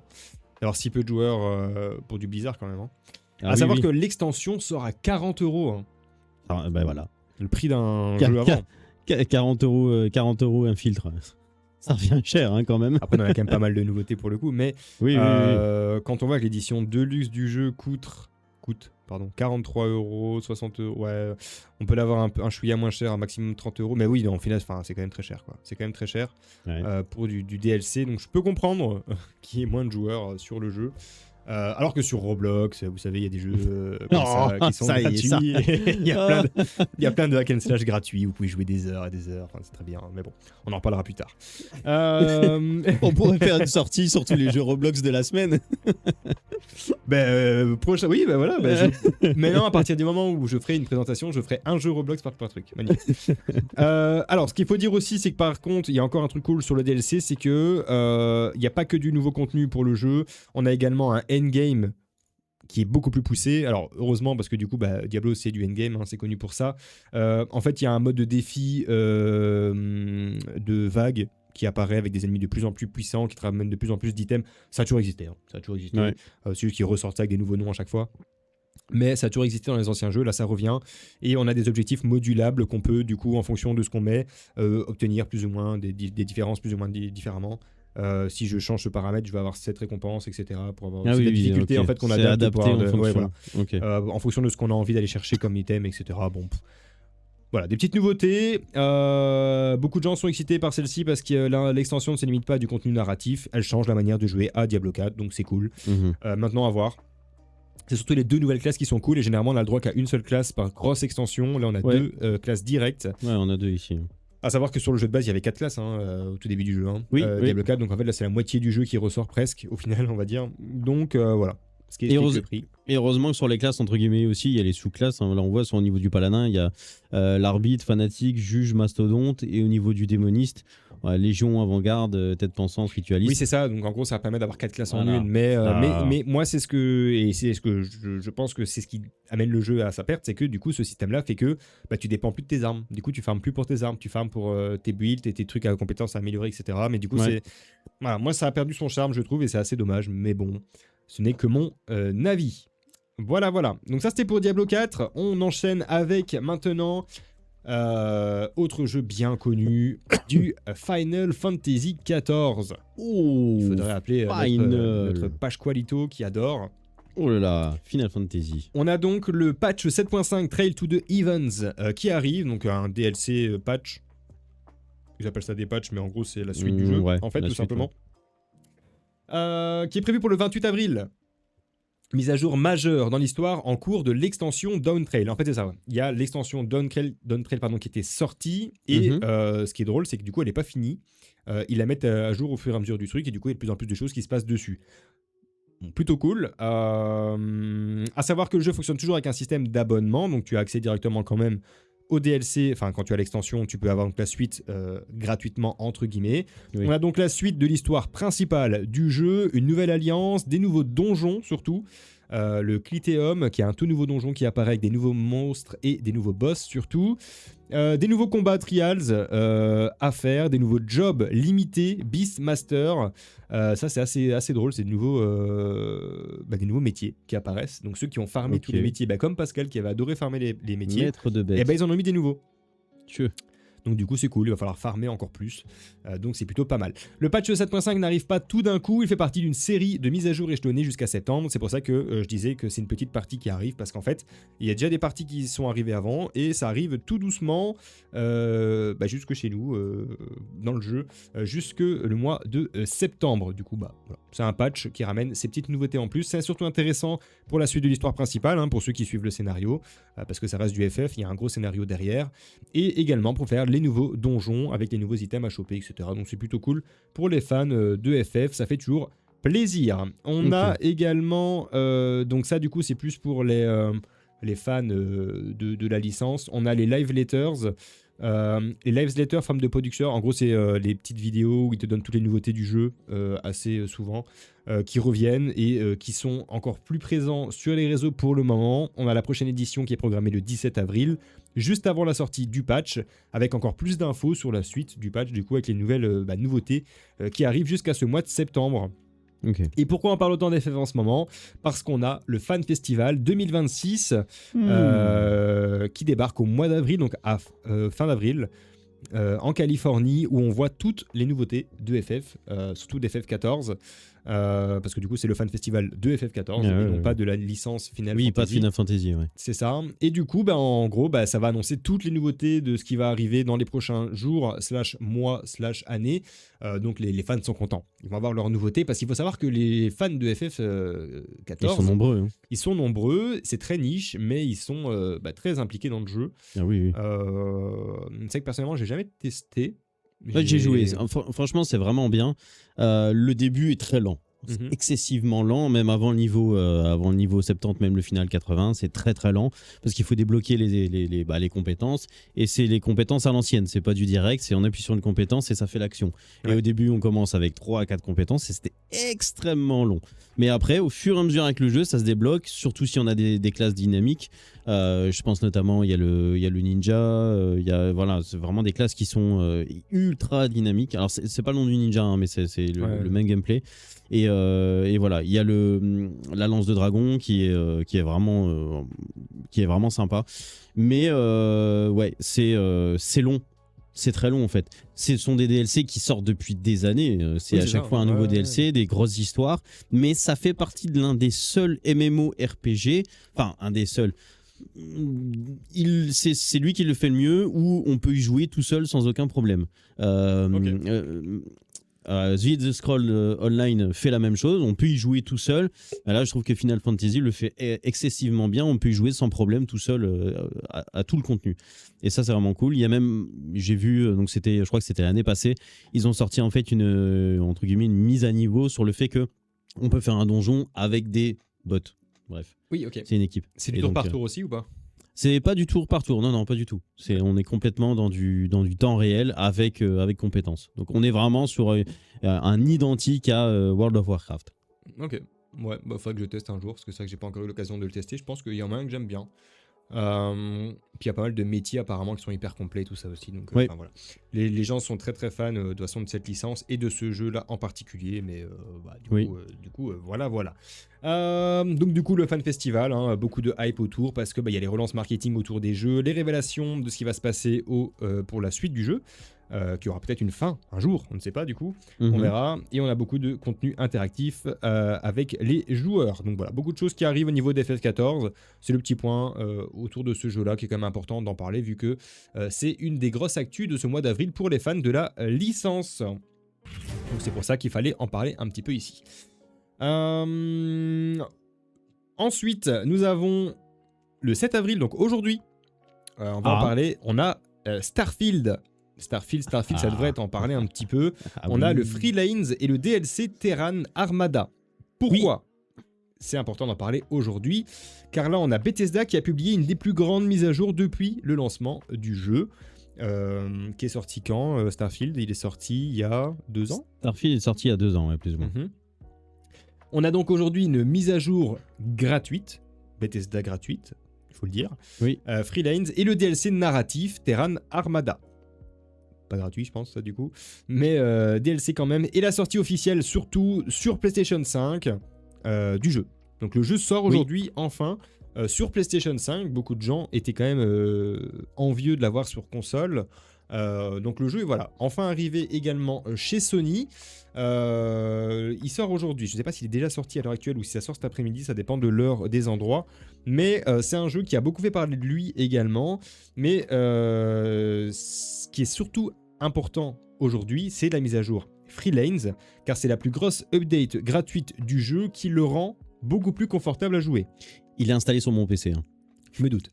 Mais pourquoi c'est intéressant? C'est parce que ici, ça a été refait au niveau de l'espace. Donc l'espace, c'est quand même la partie la plus importante du jeu. Ouais. Alors moi, je trouve ça fou quand même de sortir un jeu dans l'espace, mais que c'est la partie espace qui soit la moins bien faite de ton jeu. Oui. Quand même dommage.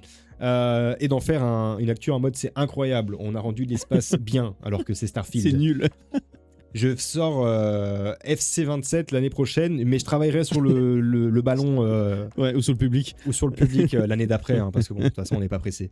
Mais la pelouse, elle sera belle, elle sera très belle. Magnifique. Voilà, c'est un peu l'idée. Le fameux système de voyage spatial qui change complètement, c'est la grosse nouveauté de la mise à jour, le Cruise Mode. On peut maintenant voler librement entre les planètes sans écran de chargement. C'était la promesse du jeu quand même quand il est sorti, et on l'a pas eu. Non, mais ça, c'était un truc de dingue. J'ai installé Day One. Le jour de la sortie, j'ai installé Starfield. Quand j'ai compris qu'on cliquait, c'était un temps de chargement pour aller d'une planète à un autre, j'ai désinstallé instantanément. Je n'ai toujours pas fait le jeu. J'ai envie de faire le jeu. J'y ai joué, je crois, 2 heures, mais ça m'a énervé. Et là, j'ai réinstallé le jeu. Ça fait 7 jours parce que j'attendais cette mise à jour, justement. Et ben voilà, ça tombe aujourd'hui. Et ce qui est bien aussi, c'est que pendant ces fameux voyages, en fait, ça sera pas chiant. Il y a beaucoup de rencontres aléatoires et des événements pendant ces fameux voyages. On a fini l'effet de chargement infini. Ouais. Où on part d'un endroit, on arrive à l'autre, il se passe rien et on attend. Non. Maintenant, il va se passer des choses entre eux et ça, c'est plutôt cool. Pardon. On a également de nouveaux systèmes, nouvelles ressources, X-Tech pour les armes et les équipements, nouvelles améliorations, nouveaux équipements directement à appliquer. On a des nouveaux points d'intérêt planétaires, on va pouvoir donc se rendre à encore plus d'endroits avec des nouveaux points d'intérêt qui font leur apparition pour rendre la map encore plus vivante et avoir encore plus d'objectifs à aller compléter. Vive les quêtes secondaires bien sûr, et on a surtout un meilleur système d'interface et de combat aléatoire sur les routes stellaires, donc c'est ce que je disais juste avant. Il va se passer des choses autour de nous, mais ça sera beaucoup plus lisible et beaucoup plus agréable à jouer, donc c'est quand même plutôt pas mal. Cette update corrige donc forcément les critiques initiales sur l'exploration spatiale, hein. Donc voilà, un jeu sur l'exploration spatiale sans le spatial c'est compliqué. Ça corrige tout ça et ça rend l'univers beaucoup plus vivant et dynamique. Et est-ce que maintenant ça va redonner aux gens envie d'y retourner? Ceux qui l'attendaient et qui ont été un peu déçus vont y retourner. Personnellement, ça va pas me donner envie d'y aller. Un peu dommage parce que voilà, mais... Ouais, je pense que c'est vraiment pour ceux qui sont fans de l'espace. Hein. Ouais. Malheureusement, moi pour le moment, je suis sur Crimson Desert, mais dès que j'ai fini, je fonce sur celui-là. C'est un des jeux que j'attendais, d'avoir vraiment une upgrade majeure. Énormément de personnes le comparent à No Man's Sky à l'époque, c'est-à-dire que No Man's Sky était une catastrophe quand il est sorti. À l'heure d'aujourd'hui, No Man's Sky est clairement une référence dans les jeux spatiaux et d'exploration. Starfield a vraiment du potentiel. Il y a énormément même dans les producteurs, dans des grands noms du jeu vidéo et des studios qui ont dit que Starfield a clairement le potentiel de devenir un jour l'un des meilleurs jeux spatials d'exploration et de narration. À l'heure d'aujourd'hui, on n'y arrive pas encore. C'est 100% solo. On est exclusivement sur du solo. Certains auraient voulu le Skyrim de l'espace. On n'en est pas là à l'heure aujourd'hui. Ouais. Cette mise à jour, pour moi, n'en fera pas un Skyrim de l'espace, mais est en bonne voie pour le devenir. Okay. Et c'est, je pense, clairement un des jeux qui, en plus, a le mérite, honnêtement, d'être complètement traduit avec les voix, avec de la version française et pas que de la VO. Il est complètement en français, donc ça c'est vraiment un effort que je trouve pour le studio, donc je respecte énormément cette direction là. Et voilà, ceux qui aiment bien l'espace, les combats spatiaux, etc., il est quand même bien fait. Alors on n'est pas sur la perfection, mais on espère qu'un jour il approche la perfection. Là franchement, le fait d'avoir fait ça, d'avoir pu permettre le déplacement dans l'espace et de pouvoir se promener partout, vraiment c'est vraiment bien. Alors là pour le coup... Après, je pense quand même que c'est la moindre des choses et c'est logique d'avoir ça. Soit ça aurait dû sortir le jour de la sortie. Ouais. Mais c'est très cool de l'avoir fait quand même. Au moins, c'est cool. Par contre, du coup, ils nous sortent Terran Armada, le nouveau DLC payant du jeu. Oui. Donc voilà, ils nous sortent déjà le DLC pour essayer de rattraper des joueurs. Un peu dommage. Pourquoi pas mettre le DLC du coup gratuit, ramener des joueurs sur le jeu, etc. À l'achat du jeu sur la PS5, le DLC est directement inclus, si je ne me trompe pas. Donc on achète directement, donc ce qui permet d'avoir peut-être des fans sur PS5 de le prendre directement. Parce que du coup le DLC nous amène une nouvelle faction ennemie, des nouvelles missions scénarisées inédites en plus du jeu classique, des nouveaux vaisseaux, des armes, des compagnons et une mécanique d'incursion avec beaucoup de contenu late game. Donc même quand tu as fini le jeu, tu as encore des choses à faire, donc ça c'est plutôt cool. Au niveau de Starfield, tout ça sort aujourd'hui. Et il faut le dire, pour le jeu, c'est quand même un grand jour, hein, parce que c'est un peu sa seconde chance pour essayer de revivre auprès des joueurs. Donc assez curieux de voir ce que ça va donner. Donc c'est plutôt cool qu'il fasse bouger tout ça. Maintenant, on verra ce que ça va donner par la suite, quoi. Mais je sais bien qu'il y a pas mal de gens qui sont contents de pouvoir remettre les mains dessus, même si c'est vrai qu'entre temps il y a pas mal de gros jeux qui sont sortis, donc c'est vrai qu'il va falloir refaire sa place parmi tout ça. Donc on verra ce que ça donne et si ça prend ou pas. C'est terminé. C'est 19 €. Le DLC ? Ouais, ça a l'air. Bon. Après, je suppose qu'il y aura des éditions avec le jeu, DLC, etc., comme d'habitude. Ouais. Donc voilà, c'est dispo dès aujourd'hui sur Play, et puis de toute façon c'est dispo depuis un moment sur les autres plateformes, donc n'hésitez pas, fans d'espace, à reprendre les commandes du vaisseau pour aller refaire un maximum de contenu et de balades spatiales en temps réel, du coup, sans chargement. C'est beau. Ensuite, nous avons encore au niveau des news qui arrivent ici, de la grosse mise à jour. On a Hades 2. Hades 2, grosse mise à jour en parallèle de la sortie console, parce que lui aussi nous fait enfin la sortie console. J'étais persuadé qu'il était déjà dispo sur console depuis un moment, aussi. Mais non. Il était pas sur console? Seulement PC? Hades 2 sort sur PlayStation 5, Xbox Series le 14 avril. Ah bah oui. Voilà. Et on y a intégré du contenu bonus et des améliorations substantielles dans le jeu pour tous les joueurs, y compris ceux sur PC et Switch. C'était sorti sur Switch avant de sortir sur console. Oui. Bon bah ça c'est vrai que Switch n'est pas une console. Avant de... Oui, enfin, t'as compris. Hades 1, j'avais adoré. Hades 2, bah en fait, c'est le même que le 1, sauf qu'il y a un 2 derrière. Et voilà. c'est pas le même perso. C'est pas le même perso aussi. C'est le même perso. Ah non, c'est une femme. Bah non, c'est pas le même. Non. Ça, c'est le... C'est la sœur ou un truc comme ça. J'ai absolument pas suivi l'histoire de Hades, donc pour le coup... pas trop, mais c'est pas du tout le même perso. D'accord. Bah le 1 était très bien. Bah du coup le 2 est très bien aussi vu que c'est le même avec un 2. Oui, donc, voilà. Pas grand chose à dire de plus c'est vert. voilà. Donc grosse mise à jour, ça arrive enfin sur console avec une grosse mage globale avec beaucoup de nouveautés, des ajustements sur tous les supports. Des fois il y avait des builds un peu pétés. Là ils ont tout remis en place, surtout parce qu'il y a un nouveau personnage qui arrive, je pense. Ouais, c'est ça. Ouais. Donc forcément ils ont dû faire attention avec les anciens objets, les nouveaux qui ramènent, pour que ce soit plus ou moins correct. Contenu narratif supplémentaire, histoire en plus, qui ramène de l'expérience en plus, même après la sortie finale du jeu. Des scènes inédites avec des nouveaux personnages également, donc c'est plutôt cool. Et surtout, une optimisation console PC vraiment pas mal, alors que le jeu était déjà fluide, hein, donc bon. Oui, soit, oui. Voilà. Et amélioration pratique, meilleur confort de jeu, ajustement d'interface. En gros, ils rendent le jeu plus sympa à l'écran et plus chouette à jouer, surtout pour console en fait. Et du coup, les ajustements, ils viennent de là. Sur PC, on a un clavier, ça pose pas trop de problème. Même si sur PC, on y jouait manette au final. Oui. Donc là, ils ont fait en gros les petits ajustements qu'il faut pour que le jeu puisse être dispo sur console. Je trouve ça un peu tard quand même, parce que le jeu est sorti à un moment. 25 septembre quand 2025 2025, ouais. Ça fait même pas un an. Ok, bah en fait, Ouais. il est plus loin que ça. Ouais, en mais fait, quand même, je suis d'accord avec toi sur le fait d'un jeu comme ça. Honnêtement, Ouais, c'est pas non plus la claque graphique, c'est pas un Cyberpunk, c'est pas un Crimson Desert. Ils auraient clairement pu le sortir directement sur console. Je comprends pas, d'autant plus qu'il est sorti sur Switch, donc je comprends pas le truc. Mais bon. Le move. Soit, c'est pas dérangeant, c'est une bonne nouvelle, ça sort sur console tout de même. Est-ce que je peux te proposer 2 minutes pile poil de petite pause avant de reprendre la suite de notre petit point actu? Ne bougez pas sur le chat, on arrive, le temps de reprendre une petite force et on est là dans 2 minutes, à tout de suite. C'est parti et on lance la pause.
Et voilà, c'était un prank, il restait 1 minute 40, mais nous sommes déjà là. On est là, c'était le prank.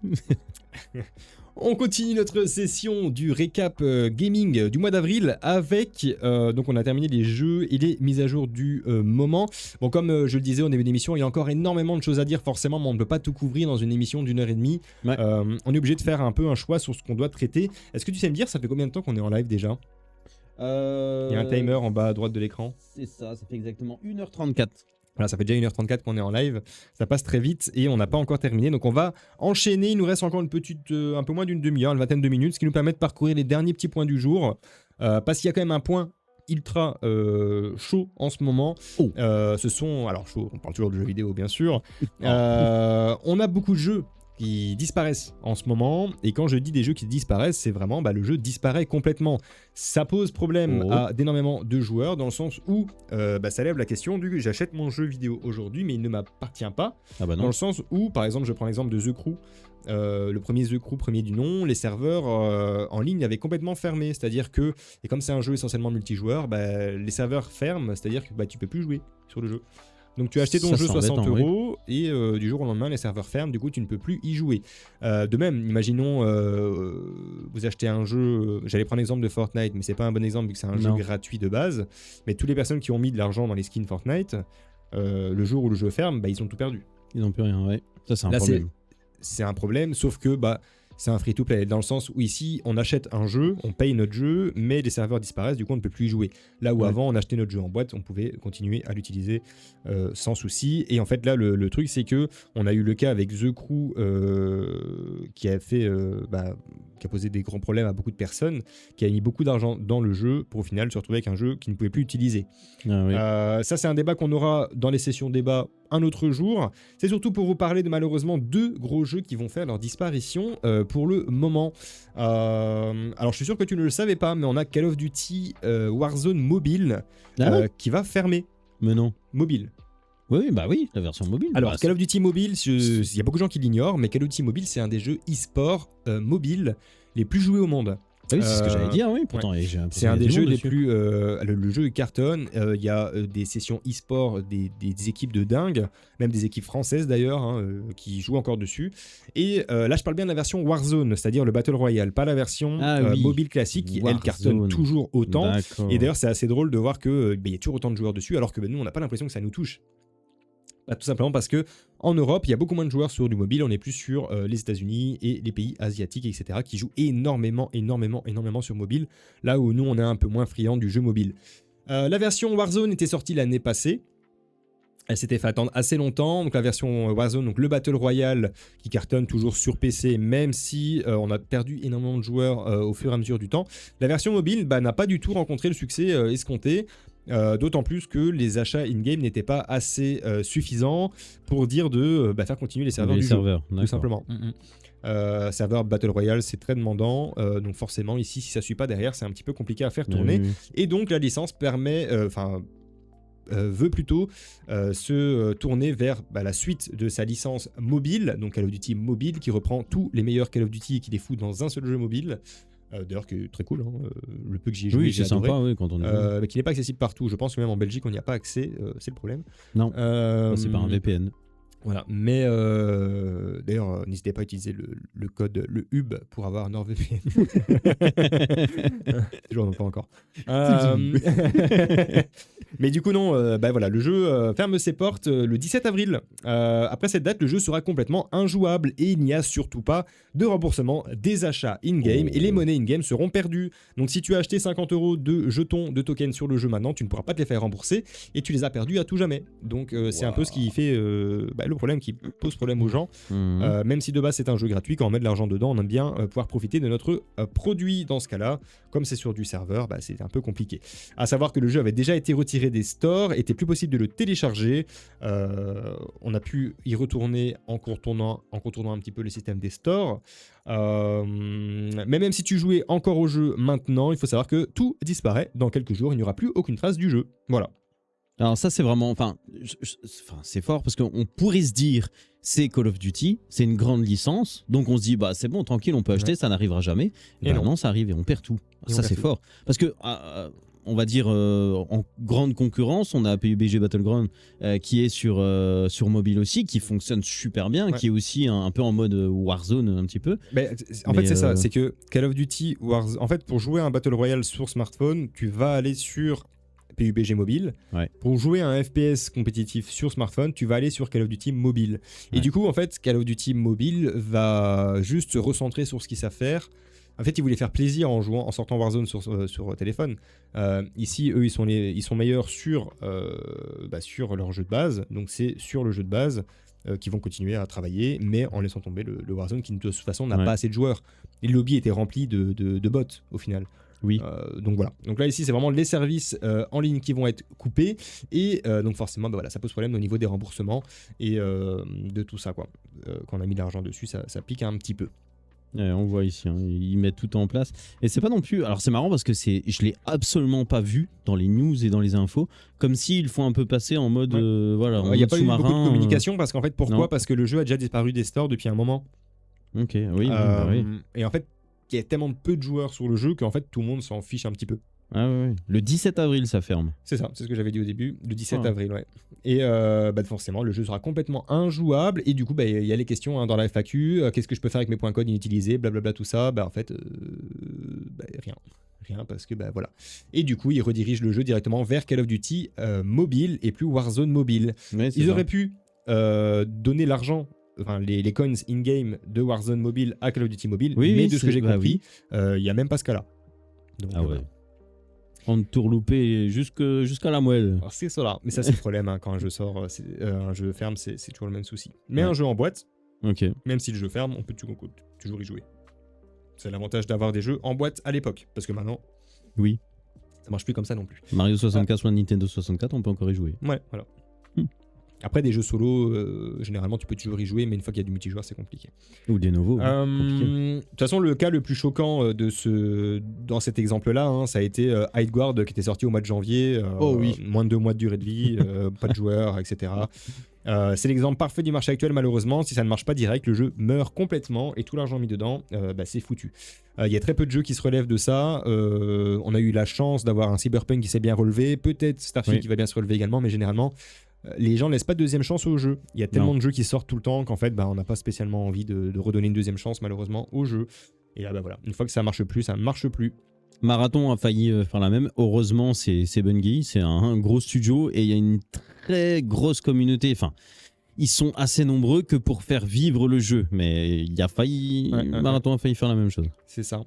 En autre fin de jeu de vie pour un jeu ce mois-ci, on a Vampire de Masquerade Blood Hunt qui était un Battle Royale vampire avec des pouvoirs, etc., qui était gratuit sur console et sur PC. Un jeu qui, pour le coup, était vraiment très cool, avec des super capacités, des super maps. Il y avait, franchement, le jeu était vraiment, vraiment bien. Il y a pas mal de streamers qui y jouaient, mais le problème de ce jeu-là, c'est qu'il n'a jamais su attirer une grosse communauté. Pas mal de gens y ont joué, ont bien aimé, mais n'ont pas réussi à apporter quelque chose autour du jeu. Et ça, c'est aussi un petit peu de leur faute, dans le sens où ils n'ont pas réussi à communiquer assez avec des streamers, avec des créateurs de contenu qui auraient peut-être pu faire quelque chose autour du jeu. Fortnite cartonne, car beaucoup de streamers partagent du contenu dessus, font des choses dessus. Sur ce jeu-ci, malheureusement, même si le jeu était très bon et très chouette à jouer, il n'y avait pas assez de gens qui étaient intéressés par celui-ci, il n'y avait pas assez de contenu autour de celui-là, et voilà. Ça, c'est un peu l'exemple du bon jeu, mais qui ne fonctionne pas parce que les gens s'y intéressent pas. Là où d'autres jeux peut-être un peu moins bons vont bien marcher parce qu'ils ont une bonne communication avec les joueurs, les streamers et les créateurs de contenu. Là, c'est clairement ça qui l'a complètement plombé. On peut le voir en haut, les serveurs de Blood Hunt fermeront le 28 avril 2026. Pareil, si vous avez mis de l'argent dans le jeu, vous ne pouvez pas récupérer quoi que ce soit sur celui-ci. Un peu dommage, parce que c'était pour le coup un très bon jeu. Il y avait plein de trucs spéciaux, il y avait des déplacements super cool, tu avais plein de pouvoirs, tu avais des maps, tu pouvais aller sur les toits et tout ça, c'était vraiment cool. Mais malheureusement, ça ferme également. Donc si vous étiez joueur de ce jeu, voilà. La raison du jeu, plus assez de joueurs, seulement quelques centaines de joueurs actifs à la fin. On est sur un cas très typique d'un super bon jeu, mais sans communauté, ce qui fait que le jeu meurt petit à petit et que les serveurs coûtent plus cher que ce qu'ils rapportent. Forcément, ça arrive à une fermeture du jeu, c'est logique. Ouais, c'est dommage, plusieurs archétypes, etc. Alors ce qui est encore plus fou, c'est qu'ils continuent à mettre sur leur site internet jouer gratuitement maintenant et hop, ça ferme le 28. En soi, tu peux encore y jouer jusqu'à la fin du mois. Autant jouer encore deux petites semaines. Ouais. Bah, il y a des gens qui vont du coup y jouer pendant les jours qui restent parce qu'ils adorent le jeu. Hein. Et pour le coup, le jeu est vraiment bien. Je l'avais testé. Okay. Et le jeu était vraiment, vraiment cool. Mais il manque complètement de communication autour et de hype, en fait, tout simplement. C'est là où on comprend que la communication, ça joue énormément. Il y en a certains, ils abusent dans la communication. Je prends clairement le cas de Crimson Desert. Oui, mais on en a parlé beaucoup et on a envie de le tester. Ah ouais, oui, c'est ça. Mais quand on met zéro communication dans un jeu, bah, ça aussi, c'est le problème. C'est l'amas qu'on a aujourd'hui au niveau des jeux. Il y en a tellement qui sortent que si on n'a pas le minimum de communication, bah, ils passent entre guillemets entre les mailles. Et puis, bah, voilà. Ce qui est dommage quand c'est un bon jeu, parce que pour le coup, c'était un bon jeu. Donc, voilà. Après, je dis c'était un bon jeu, mais c'est pas pour autant que j'y joue. Donc, parce qu'il n'arriait pas à être assez attirant pour dire deux. Ouais, il avait une petite base qui était quand même intéressante, c'est ça qui. Ouais, c'est ça. Ok. Bon. On est sur des jeux plus niches, mais il y en a encore un qui va fermer. Et ça a été annoncé hier ou avant-hier, et ça, j'ai été vraiment surpris. Ah. Un jeu communautaire gratuit qui va fermer ses portes, mais qui Roblox. cartonne. On n'est pas sur Roblox, mais on est sur quelque chose qui ressemble très fortement. Un jeu communautaire. J'étais vraiment sur le cul. Oh. Bah en fait c'est le même que Roblox mais en VR et partout, c'est Rec Room. Rec Room ? Mais non. Rec Room va complètement fermer ses portes. Sur VR, console, tout ça ? Ouais, partout. Le 1er juin 2026, il n'y aura plus de Rec Room, c'est la fin. Plus de 150 millions de joueurs au total sur Rec Room. Mais le problème du jeu, c'est qu'aujourd'hui, il n'est absolument pas rentable. Le jeu est très très cool parce qu'il est dispo sur smartphone, sur console, sur PC, en VR. Mais le problème, c'est que en fait, celui-ci ne fait pas rentrer assez d'argent. Les gift cards, tout ce que le jeu peut apporter, en fait, tout est disponible gratuitement dans le jeu. Et c'est comme ça que le jeu était vendu comme ça. En fait, on peut tout faire gratuitement, comme un Roblox au final. Mais là, à l'inverse d'un Roblox, ils n'arrivent pas assez à monétiser leur jeu. Ce qui fait que le jeu va fermer ses portes. Alors ça, entre guillemets, c'est un peu chiant, c'est chaud pour les joueurs VR, je trouve. Parce qu'il y a énormément de joueurs VR qui jouent à Rec Room, qui se sont mis, entre guillemets, sur Roblox en se disant, ben voilà, on n'a pas besoin de Roblox, il y a Rec Room. Du coup, Roblox va encore récupérer, je pense, une tonne de joueurs, parce que tous les joueurs VR vont clairement se tourner vers Roblox. Alors maintenant, si Rec Room, qui est, du coup, en effet, comme tu dis, l'un des meilleurs jeux communautaires niveau VR, mais oui, du coup, si c'est gratuit et que... Ouais, là, pour le coup, j'étais vraiment choqué au niveau de la VR, parce que bon, Rec Room sur téléphone, moi, j'y touche pas, sur PC non plus, mais par contre, le peu de VR qu'on fait... c'est toujours sur Rec Room. Il y a un tas d'expériences sur Rec Room, il y a plein de jeux qu'on peut faire directement dessus, et là, on perd, on a vu tous les jeux là, c'est les jeux qu'on a fait, les backrooms on les a fait, le jeu capture de drapeau, les trucs de pirates, de l'arc, de pirates, le truc de voiture, on fait tout ça sur Rec Room. Et clairement, là, oui, un peu étonnant. Mais le jeu n'est pas rentable. Alors ça, du coup, c'est un autre problème. C'est eux qui n'ont pas réussi à rendre le jeu rentable. C'est quand même fort. Donc je sais pas comment ils auraient pu s'en sortir, mais quand je vois que du Roblox le fait très très bien, voilà quoi. Donc voilà, très étonnant. Mais tous les serveurs de Rec Room vont fermer le 1er juin 2026. Donc vous avez jusqu'au 1er juin pour encore utiliser le jeu. J'étais vraiment étonné quand j'étais... tombé sur cette news, mais voilà, donc même les gros succès peuvent disparaître, hein, donc, après c'est vrai qu'il n'y a pas énormément de monétisation sur le jeu, donc je peux comprendre, mais ils auraient pu à l'instar de fermer les serveurs, mettre des trucs payants.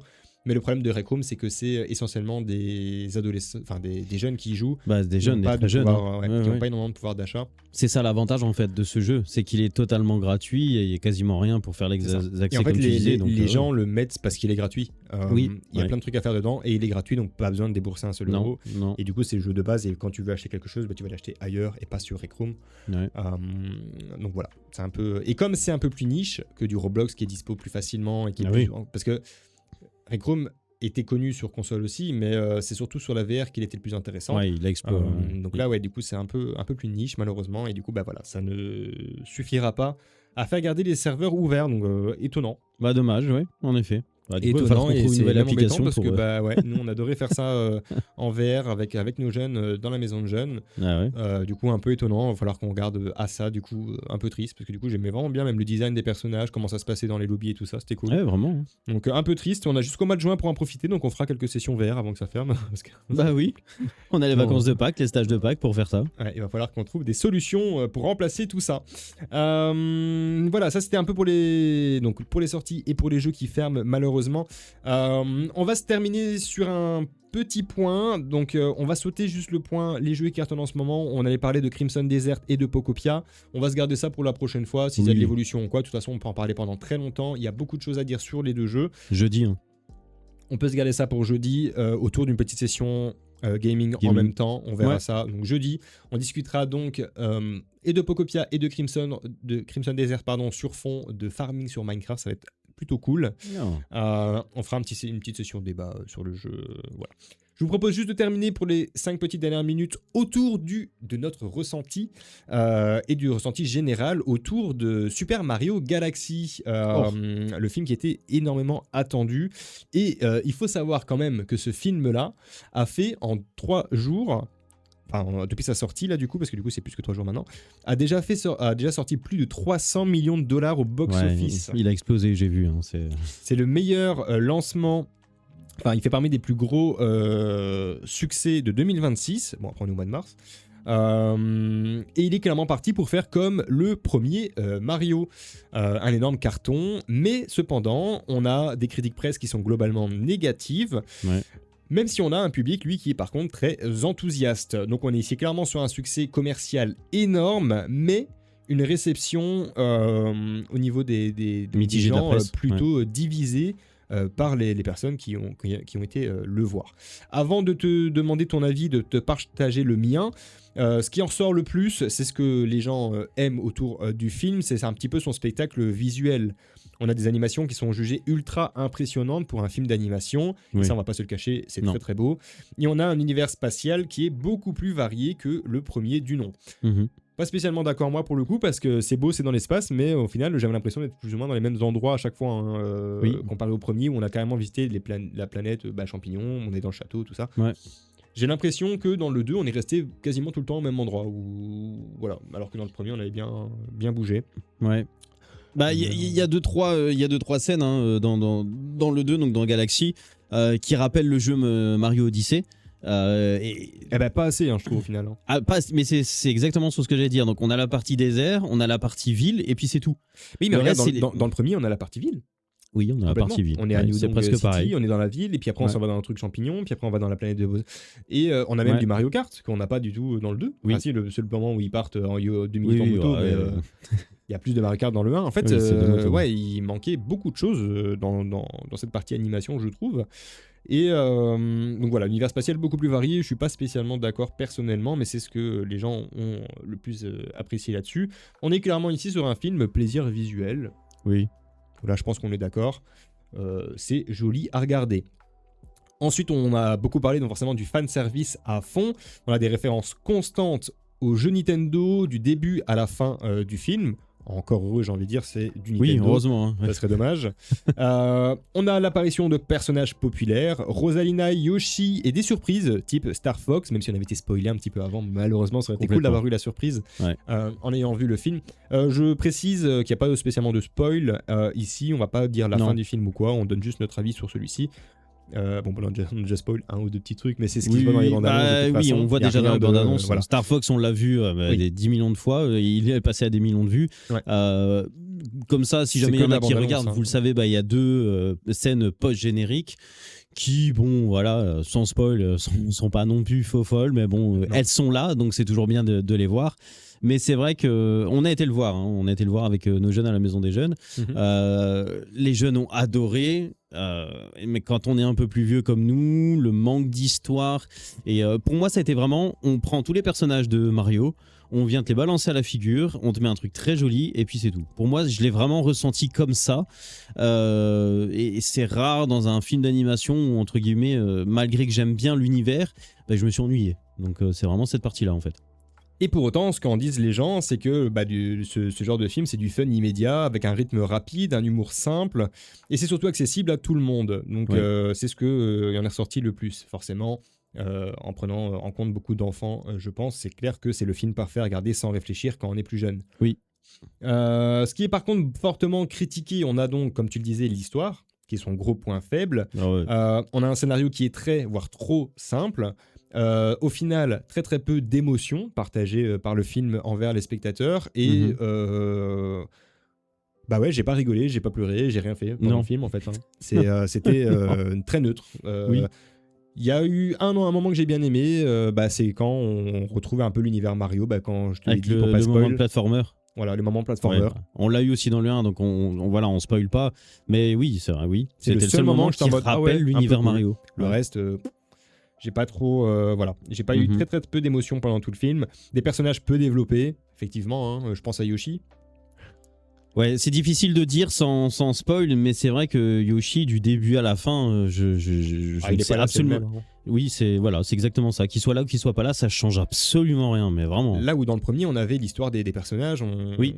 Les Mario, Luigi, tout, enfin... On apprenait à les connaître. En fait, il y avait un vrai développement. Ouais, on commence avec quelque chose, on découvre les autres personnages, on sait vers quoi on va. Et, ici, j'ai voulu faire ça avec... du coup, on la voit pas dans le trailer, donc je vais pas le dire. Mais après, c'est logique si vous avez fait le jeu. Enfin, la deuxième princesse, du coup.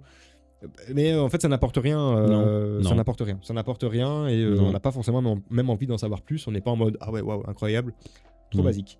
Le film est beaucoup trop rapide et beaucoup trop chargé, ça va vite, mais ça ne raconte pas grand-chose. Ouais, enchaînement de beaucoup de scènes, beaucoup d'idées, mais très peu développées, avec une grosse sensation de rush du film. C'est ce qu'on avait ressenti également en l'ayant vu. Beaucoup trop de fanservice, donc c'est un peu le paradoxe. Hein. Les fans adorent, mais les critiques le détestent. On connaît des trucs, mais ça ne sert à rien. C'est vrai, on voit beaucoup de choses, mais on est en mode « Ok, mais voilà, ça fait pas grand-chose. » Et on peut... voir que c'est surtout accusé en fait de films produits juste pour du marketing en fait, pour vendre la licence Mario. C'est surtout l'effet qui a été ressenti au niveau de pas mal de personnes, au niveau des critiques, au niveau de ce film-là. Un film qui est chouette à regarder si t'aimes bien l'univers de Mario, et encore au final, vu que on va pas se cacher, c'est un peu chiant quoi. Oui, non, mais c'est vraiment chiant. Alors, le 1, j'ai vraiment bien apprécié parce que c'était la première fois qu'on met un Mario à l'écran. Alors, oui et non. Il y a déjà été Mario qui était en film il y a super longtemps, il y a même quasiment 30 ans. Mais voilà, c'est intéressant. C'est un studio Illumination qui est fait par Moi Moche et Méchant, etc. Donc, la patte, c'est beau, c'est joli. Le premier était cool, était sympa. On se dit, allez, le 2, Galaxy, ça peut être vraiment mieux. Non, c'était chiant. Vraiment. Ouais, alors la voilà, la deuxième princesse, donc il n'y a pas de spoil. Il n'y a pas de spoil. Et le grand problème, du coup, Harmony, hein, qui est très peu aussi, au final, très peu élaboré dans le truc, quoi. En fait, on voit la bande-annonce, on voit presque le film. Hein, oui, honnêtement. Franchement, je suis en train de regarder depuis tout à l'heure, mais en fait, je me dis, il n'y avait rien d'autre, quoi. Oui, en fait, c'est ça. Quand tu vois la bande-annonce, là, t'as vu le film, en fait, c'est ça qui est impressionnant. C'est que, voilà, pour le coup... Et un truc que beaucoup de gens ont soulevé, et j'ai également eu la même chose, c'est la présence tout le temps de musique et de parodie musicale, enfin... De comédie musicale. C'est une comédie musicale. Oui. Les personnages chantent. On était dans le cinéma, je te l'ai dit. Ouais. Encore une musique, encore une musique. Une musique s'arrête, une autre arrive directement, instantanément. Il n'y a pas de moment creux, et ce qui fait qu'il n'y a pas d'émotion. On revient là-dessus, il n'y a pas de moment d'émotion ou un moment important, il n'y a pas de musique derrière. Non, il y a toujours une musique qui arrive, il y a toujours un moment. Une chanson, quelqu'un qui va développer quelque chose derrière. Et en fait, du coup, il n'y a pas de temps mort. Il n'y a pas de temps mort, c'est 1h40 non-stop. Voilà, c'est une vidéo TikTok pendant 1h30. Quoi. Ah oui, non, non. Ça devient, c'est même fatigant en fait, à la fin, on en a marre. Ouais, mais ça plaît bien aux jeunes, ça fait un démarrage carton, et c'est vrai que c'est le film familial facile à aller voir, c'est une valeur sûre, malheureusement. Voilà, pour les gamins, pour les plus jeunes, ça va leur plaire. Et c'est un peu tout en fait, il n'y a rien d'autre à dire en plus sur ce film-là, malheureusement. Ça va être un carton parce que Mario. Les enfants adorent. Et parce que les enfants vont adorer, mais il y aura un troisième, forcément. Bah oui. Vu que la film, scène post-générique. La scène post-générique le laisse comprendre. Et puis, quand il y a des scènes post-génériques, il y a des suites. Vu le chiffre que ça sort. Oui. Les critiques vont être ultra négatives, ça va d'office. Je suis même sûr que le film est déjà tourné, enfin déjà animé, déjà prêt à être sorti, et qui sortira l'année prochaine sans aucun souci. Hein. Mais bon, voilà, ça c'était un petit peu le ressenti du monde. Pourquoi j'en parle ? Parce que forcément, ça touche aussi un peu à l'univers du jeu vidéo. C'est du jeu vidéo, c'est du Mario, c'est du cinéma. Et ici, on a envie d'englober un peu tout, pas forcément que du jeu vidéo, un petit peu tout ce qui en touche, tout ce qui en découle, mais aussi tout ce qui est à côté dans le même univers. Bon là, forcément, c'est le lien facile, hein, parce que cinéma plus jeu vidéo. Voilà, et c'est en plus qu'on a fait en activité avec les jeunes. On l'a fait avec les jeunes également. Donc ça permet également de dire que là, c'est le genre d'activité qu'on peut proposer le mercredi après-midi avec nos jeunes à la maison de jeunes de Carnion. C'était une simple séance de cinéma avec Popcorn ici, où les jeunes ont pu tout simplement nous accompagner pour ce petit film. Et généralement, ces séances cinéma marchent plutôt bien, tout le monde est content. Et c'est toujours un chouette moment qu'on partage d'ailleurs avec les jeunes, quoi. Ouais, tout à fait. C'est tout pour le récap gaming de ce mois d'avril. Il y aura d'autres récaps qui arriveront quand il y aura d'autres actus, forcément. C'est un format qu'on pourra reprendre une fois de temps en temps, avec d'autres actus forcément qui vont arriver, avec tout ce qui se passe dans l'univers du jeu vidéo. On aura des épisodes spéciaux avec peut-être des points particuliers sur certains trucs plus précis. On aura des émissions plus globales également, avec plein de choses qui peuvent arriver par la suite. Et sans oublier forcément du gaming également. Autour de gros débats, comme on fera, je pense, jeudi pour la première session. On verra ça à ce moment-là. Ouais, tout à fait. Voilà, je pense qu'on est bon pour aujourd'hui. Un beau stream qui a quand même presque duré 2 heures déjà. Une belle émission. On est à 1h59. Et bien magnifique, le timing est respecté. Vous pourrez retrouver l'émission directement du coup sur YouTube, qui est juste en dessous. C'est pas vrai, elle n'est pas encore en dessous, mais faites comme si. Ça permettra d'avoir donc une trace de toutes les émissions qu'on a déjà pu faire. N'hésitez pas à commenter si vous tombez directement sur cette chaîne YouTube par pur hasard. Nous, on est en live 3 fois par semaine à partir de midi 30 plus ou moins. C'est toujours marqué sur le titre du stream pour le prochain live de toute façon.